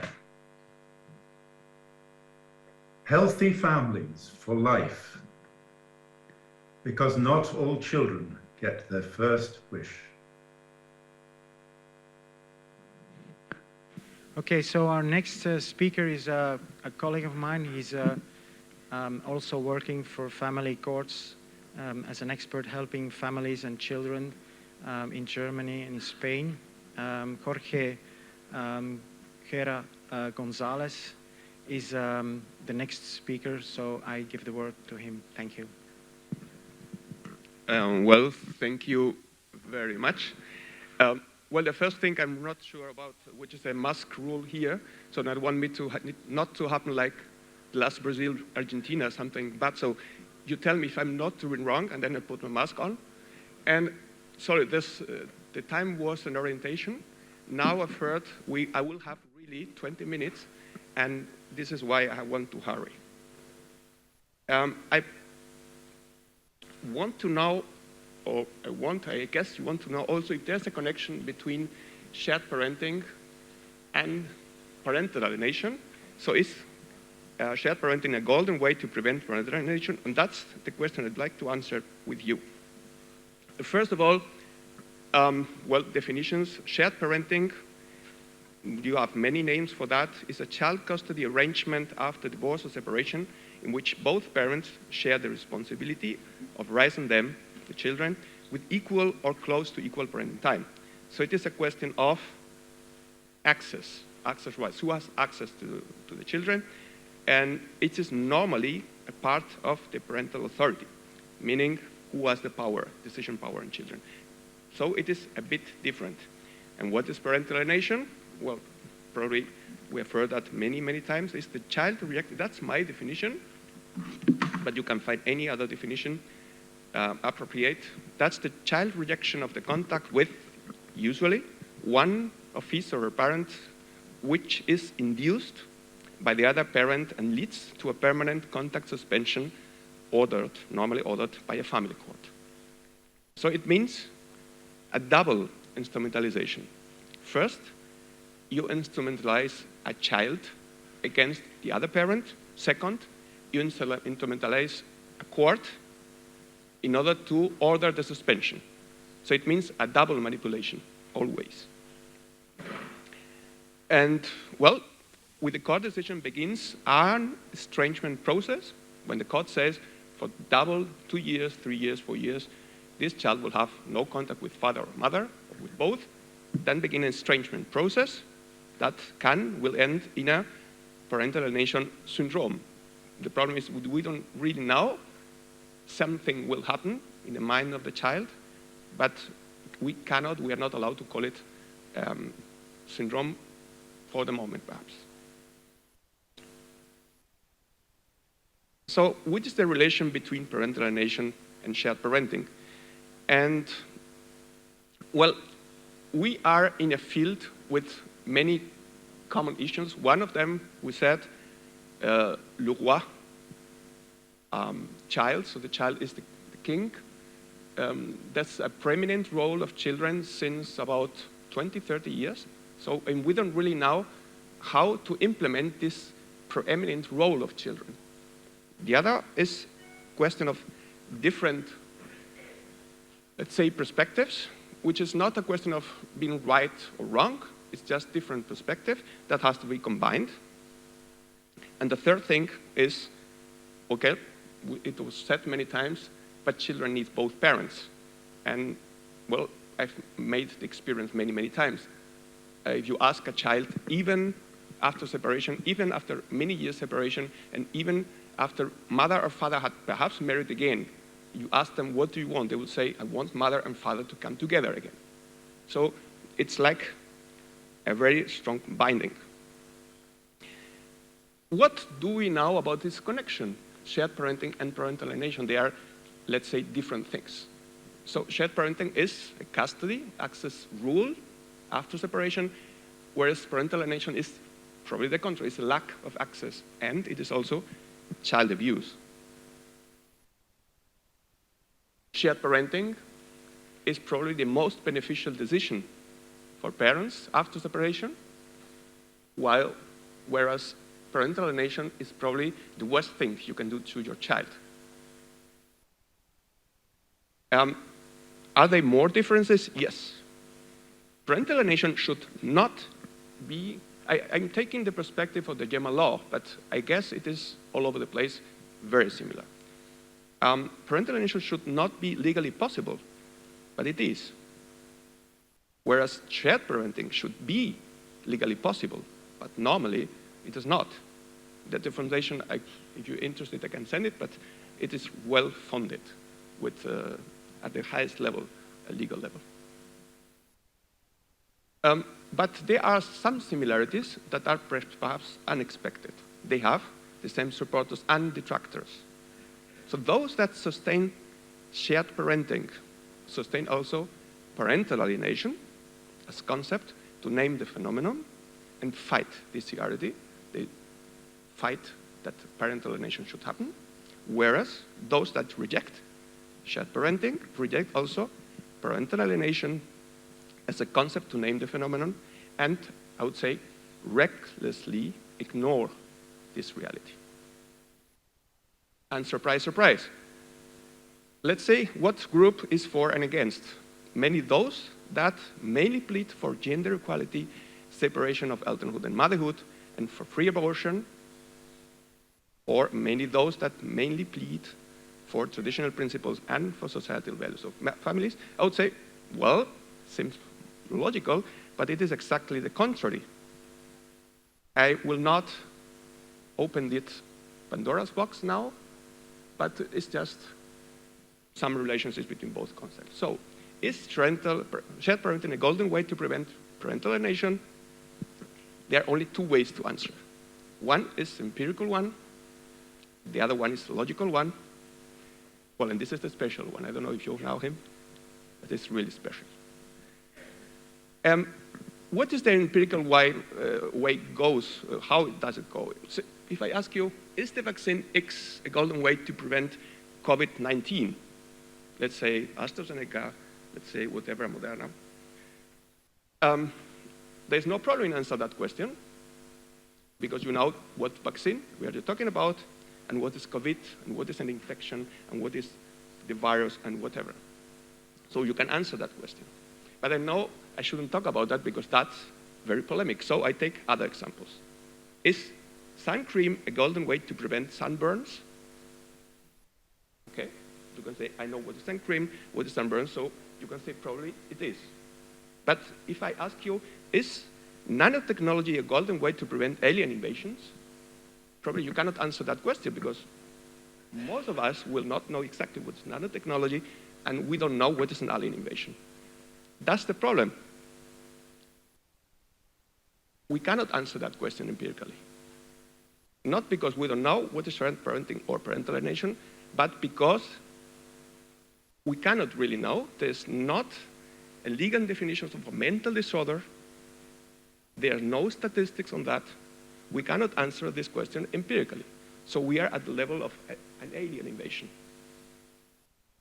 We should know how many separated parents couples are shared parenting, residential mono-law, single parents, how many alienated children parents at different levels of alienation, if and how change the situation of concerning parental alienation in the legal system before and after the introduction of shared parenting. We don't have that figures. There's no general statistics on that. And only about married parents, no other court statistics on the issue, no follow-up of families, so no judge. They are deciding blind. Judges really don't know what happened after the decision. Was it right or wrong? They don't know.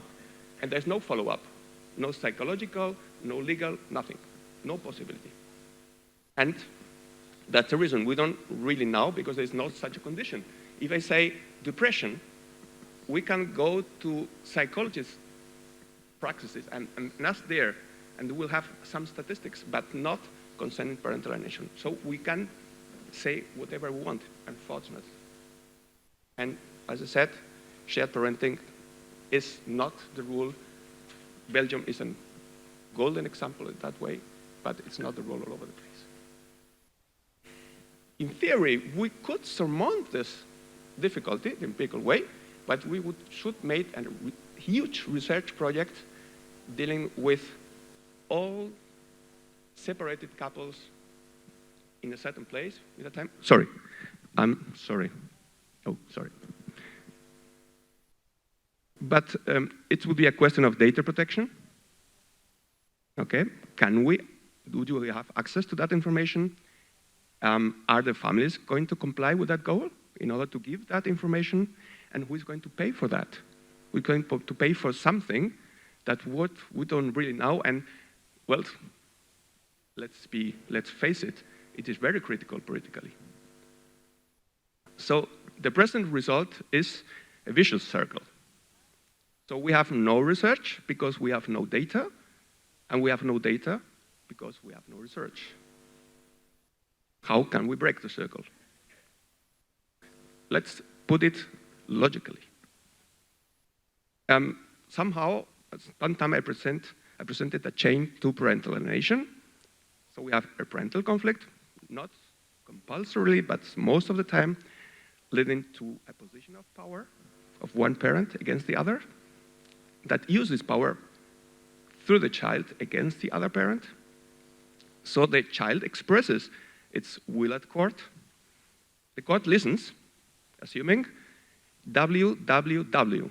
The words of the child are the will of the child, are the well-being of the child, making no difference at that point, and say, okay, child doesn't want, so parent-child contact suspension, and after some time we'll have a parental alienation, let's say, syndrome. So can we stop the chain? We have 3 ways to do that. 1, you change the position of power. 2, you stop this assumption. And 3, you prevent courts from deciding that. Let's take number 1, the position of power. Can we change that? Well, no, because either have parents power on the children or not, and most of them they have. Good way would be to equalize this parental position through shared parenting. So we have now equal position, which would be, then any influence would be more difficult to become will of children. Problems? Shared parenting is a necessary but not sufficient condition to prevent parental alienation. We need a court order for that. A practical example, I really knew a family. After separation, they lived in shared parenting, and then the mother, in this case, started to influence the child, and after it reduced the contact with the father, and after 2 years, a court said 2 years contact suspension. So it is a necessary but not a sufficient condition. So which is the result? Shared parenting should have at least a preventive effect on parental alienation. Second one, the assumption WWW, how to avoid it, formation, qualification of judges, and also other professionals in developmental, personality, clinical psychology, and problems. Well, this is a necessary and almost sufficient condition to prevent parental alienation. We need a court order, so it doesn't mean obligatorily that it will come to a contact suspension. And, well, somebody has to pay that courses, and the judges have to perceive the need. And some judges think this could be an attack to my judicial independence, and I want to decide on my own. Nobody should take an influence on my decision. The result is, okay, at least if a judge, if professionals can differentiate between words, will, and well-being of the children, then it will be more difficult that we get to a parental alienation. And the third, we need a court decision, definitely. How to avoid it? Well, we had now the discussion. The question is, are family courts the right place to solve family problems? I will not open this Pandora box again. My guess is no. That's not the right place. Why? Because judges can only solve legal problems, and problems of families are almost never legal problems. They are hurt, frustrated, but this is the deep part of it that no court is going to look into. And second way, formation, qualification, not only in psychology, we heard that today, in conflict management, mediation, etc. Problems? Who is going to pay for that? Need perceived, it's the same story as before, and judicial independency. Result? It really works. And I was giving a talk in Germany. I cannot say the place. I was not authorized, but I was talking about parental alienation, among many things, and everyone said, what is that? We don't have this here. And it was really, a judge was so, I don't know, they had the qualities to prevent parental alienation just by asking and talking to the parents, and worked. So there's a place in Germany without parental alienation. Conclusions. So is shared parenting a golden way to prevent parental alienation? Until we have, one day perhaps, more detailed statistic data on that, it is a good way to prevent parental alienation. I cannot say more than that, but in a double sense.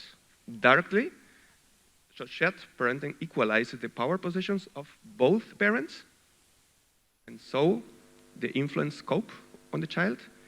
indirectly, shared parenting implies and transmits the idea to both parents, judges, all other professionals, and the whole society that father and mother are equally important for the children. So it will be more difficult if a judge knows that and assumes that to decide a contact suspension. What can we do?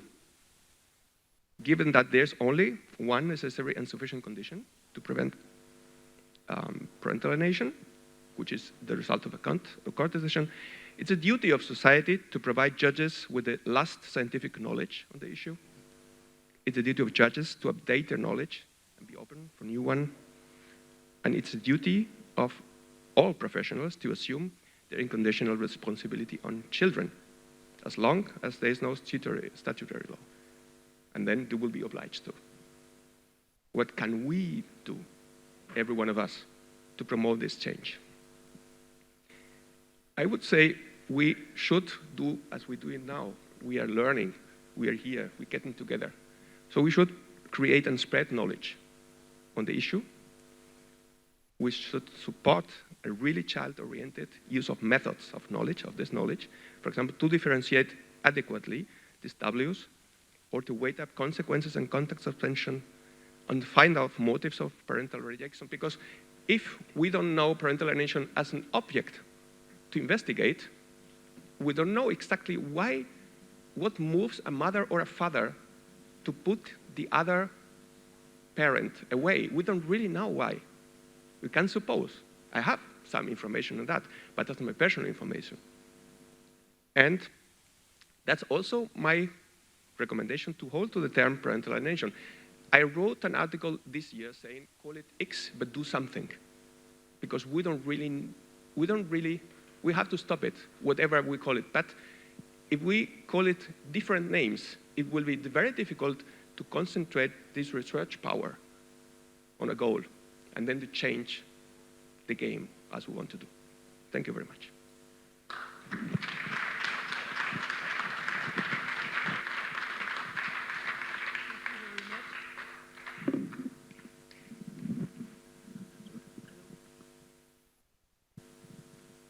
Thank you very much, Jorge. You have respected the time, and it was very interesting.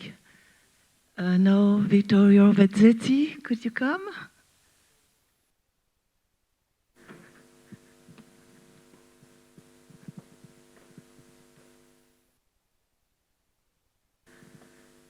So, Vittorio Vezzetti is a pediatrician. I will arrive to tell it. And he is really famous. He has written a lot, and he's famous for a book. The topic is in Italian, Nel nome dei. In the name of the children. In the name of the children. So, and he has written also an article, The Interest of the Children in Different Family Structure, and it has been translated in 9 languages, with why the comparative research, the European children, and the divorce of their parent has been presented by the author by the European Parliament in Strasbourg, and to the High Commissioner for the Human Rights. And I have to add, is co-founder of Colibri Europe, former member of Scientific Committee of the International Council on Shared Parenting. So now, it's enough. It's too much. Okay, my speech will consist of a dissertation about the middle and long-term consequences on children and adults' health caused by childhood adversity. It's a quite new approach, but I think, I believe that it will be well accepted in a multidisciplinary context. The science has demonstrated direct effect without any possible of doubt on infant and young adult health caused by childhood adversity. We can classify this kind of childhood adversity in chronic stressors, and on the other hand, effects caused by traumatic experience. We will see that many of them belong to divorce-correlated situation, of course. We can talk about chronic stress, where we talk about parental loss, parental lack. For sure, I mean, not all the cases of parental loss are caused by parental alienation, but it's very important to introduce the concept of childhood adversity, because if we talk only of parental loss, we can have the statistics that the former speaker told that doesn't exist. For sure, we don't have data about parental alienation, but we can find data about parental loss. In this field, we can find some statistics, we will see. Parental separation with long-term family conflict is important chronic stressor. The neglect, parental education, parental mental health. The poverty is a very important stressor, and the drug use in the family. So more or less we can count 8 factors. A traumatic experience, physical abuse, verbal abuse, mental abuse. Probably in this frame we can introduce the concept of parental alienation. But also witnessing violence in the home, severe childhood illness. What does it mean, severe childhood illness? It means that if a child gets an important disease, like for example a cancer in the first years of life, he will likely get another disease, another severe disease in the next years, and not strictly correlated with the first one. Parental alienation, we know, can be correlated with childhood adversity because very often, in most cases, it can cause parental lack, parental loss, psychological violence, long-term family conflict. Now I go through some psychobiological aspects. Issue. So, for example, the influence on hormones, like, for example, the hormones stimulating the adrenocortical glands, the stress glands, the oxytocins. Less important, less prominent are the effects caused on the growth hormone or the thyroid hormones.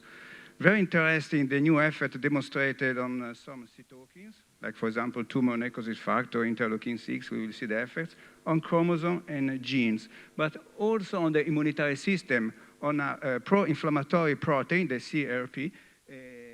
The levels of CRP after childhood adversity are increased, CRP levels are correlated with a lot of disease, a large spectrum of disease. But we can have also an influence on puberty and height and on eating disorders.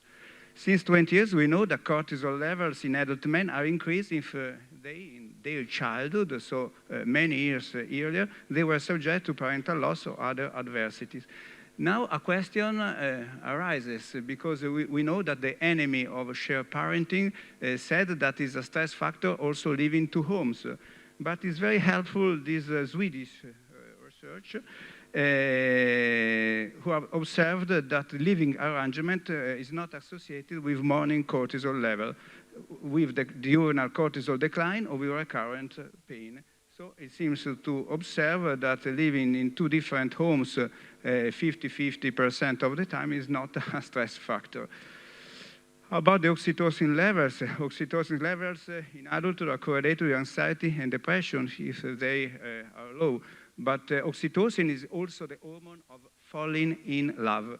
That's explain why, in my experience, clinical experience too, I saw a lot of teenagers coming out from a very painful parental divorce, having a lot of trouble, a lot of problem to have a relation with the other sex. A new topic is the possible correlation between height and familial disruption. It has been observed that at least for men, the parental loss by divorce during early childhood can be associated with later puberty. A later puberty, in turn, is associated with shorter adult height. It seems to not be valid for the woman. New topic is the influence of childhood adversity on the telomere length. The telomere as the terminal portion of the chromosome, protecting the chromosome from the stress during the life. If your telomere is shorter, it means that your chromosomes will age very faster than expected. At 9 years of age, children with father loss have a significantly shorter telomeres. We see that for separation and divorce is estimated in 6% of reduction.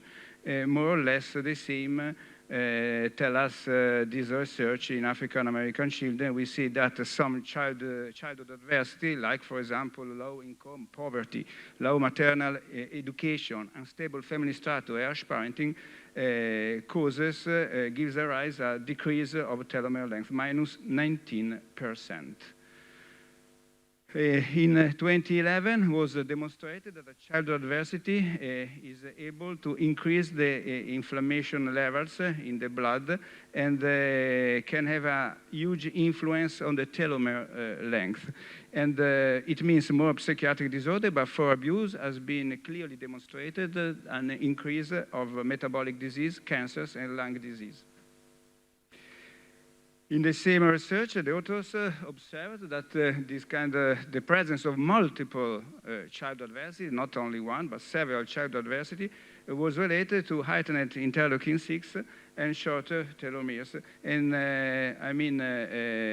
this difference about the telomeres length could be translated in a 15 years difference in lifespan. But the question, the natural question is what it means to have a dysregulation of a tumor necrosis factor. What does it mean to have a dysregulation of interleukin-6?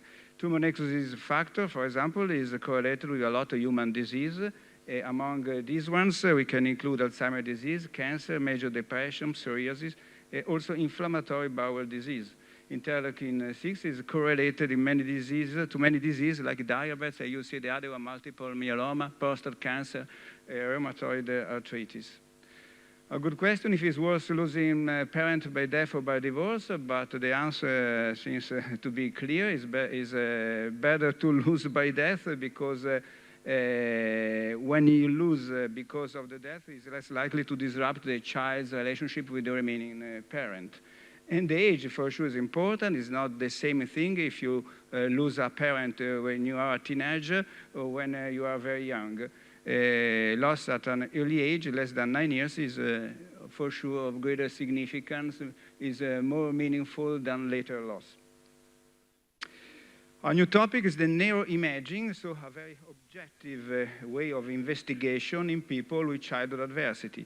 Childhood adversity is able to cause initial stress-induced hypertrophy of amygdala neurons, but in a second time, after many years, is able to lead a neural atrophy or cell death. It is interesting because amygdala performs a primary role in different fields, like, for example, processing of memory, emotional responses, including anxiety, aggression. We must not be surprised, really. We have, in fact, a lot of evidence, hundreds and hundreds of examples in animals of the organic effects of childhood adversity. Examples that can include the birds, especially the birds almost without sexual dimorphism, mammals, also primates. So, for example, we are talking about coparental animals. So we are not talking about the birds. The birds is a monoparental animal. We are not talking about the lions, but, for example, about this kind of monkey, titi monkey. Has been demonstrated in this primate that the separation from the father is able to trigger a significant elevation in adrenocortical activity. This happens also when the mother remained with the infant during the moment of separation. Has been also observed in another mammal, the monogamous California mouse, that the father absence is able to modify the dopamine and glutamate synapses in the medial prefrontal cortex. So we cannot think that in the human the situation can be completely different. About the prevention, I mean, the question, okay, I could go through for weeks about these topics, but I want to go further. And the natural question is if shared parenting is able to prevent childhood adversity, parental estrangement, parental loss. As you can see, I'm not talking about parental alienation. I'm talking about parental loss, about childhood adversity. Another question, if it has a positive influence on the well-being, if it's able to decrease the conflict. It is another important childhood adversity. About the parental loss, the correlation is clear. because there's a tight inverse correlation between shared parenting and parental loss. In countries like Italy, where shared parenting is rare, after 10 years, more or less, you can find a parental loss in 25% of cases. And the same it happens in Greece, while I found official data in Sweden and Denmark, where shared parenting is quite common. You will find a risk 0, but it's decreased to 12, 13%. Another French research that I found observes that the probability of losing contact with the father is 1%, where the judge ordered the physical custody at least during the 6 first months. But if the judge ordered the traditional arrangement 2 weekends, Wednesday afternoon, you will see that increase suddenly up to 21%. Sorry. Very interesting, this research from a German university, Tübingen University, shows that, it shows a strict correlation between the risk of parental loss and the parenting time. They observe that when parenting time is less than 70%, the risk of parental estrangement, so not alienation, parental loss, rises to 50% or more. If it's 30%, the risk is about more or less 30%, but you see suddenly and steeply can go up if the parenting time is the result of cases when there's a kind of obstructionism by the parent number 1. Finally, the research shows that when parenting time is 50-50, so really equal parenting, the risk and the level of parental alienation or estrangement is still 10%. So I repeat once again, the risk 0 doesn't exist, but it was the same concept that was expressed by former speaker, by Jorge. About the capacity of decreasing the conflict, shared parenting is able. I skip for question of time the first topic, cross-sectional studies. I jump directly to some longitudinal analysis. So in Australia, we have a new law on shared parenting in 2006. We saw that the official claims to the family magistrate cause decrease a lot. In the same time, out of family matter, we see that in Australia, the normal civil trial increased 13%. In Spain, about the conflict, I took like parameter the gender violence complaints. After that, in some autonomous region was approved a law on shared parenting, custodia compartida. We don't find really an increase of gender violence claims. We can say that also this law has been able to reduce slightly this kind of phenomenon. In Kentucky, in July 2017, was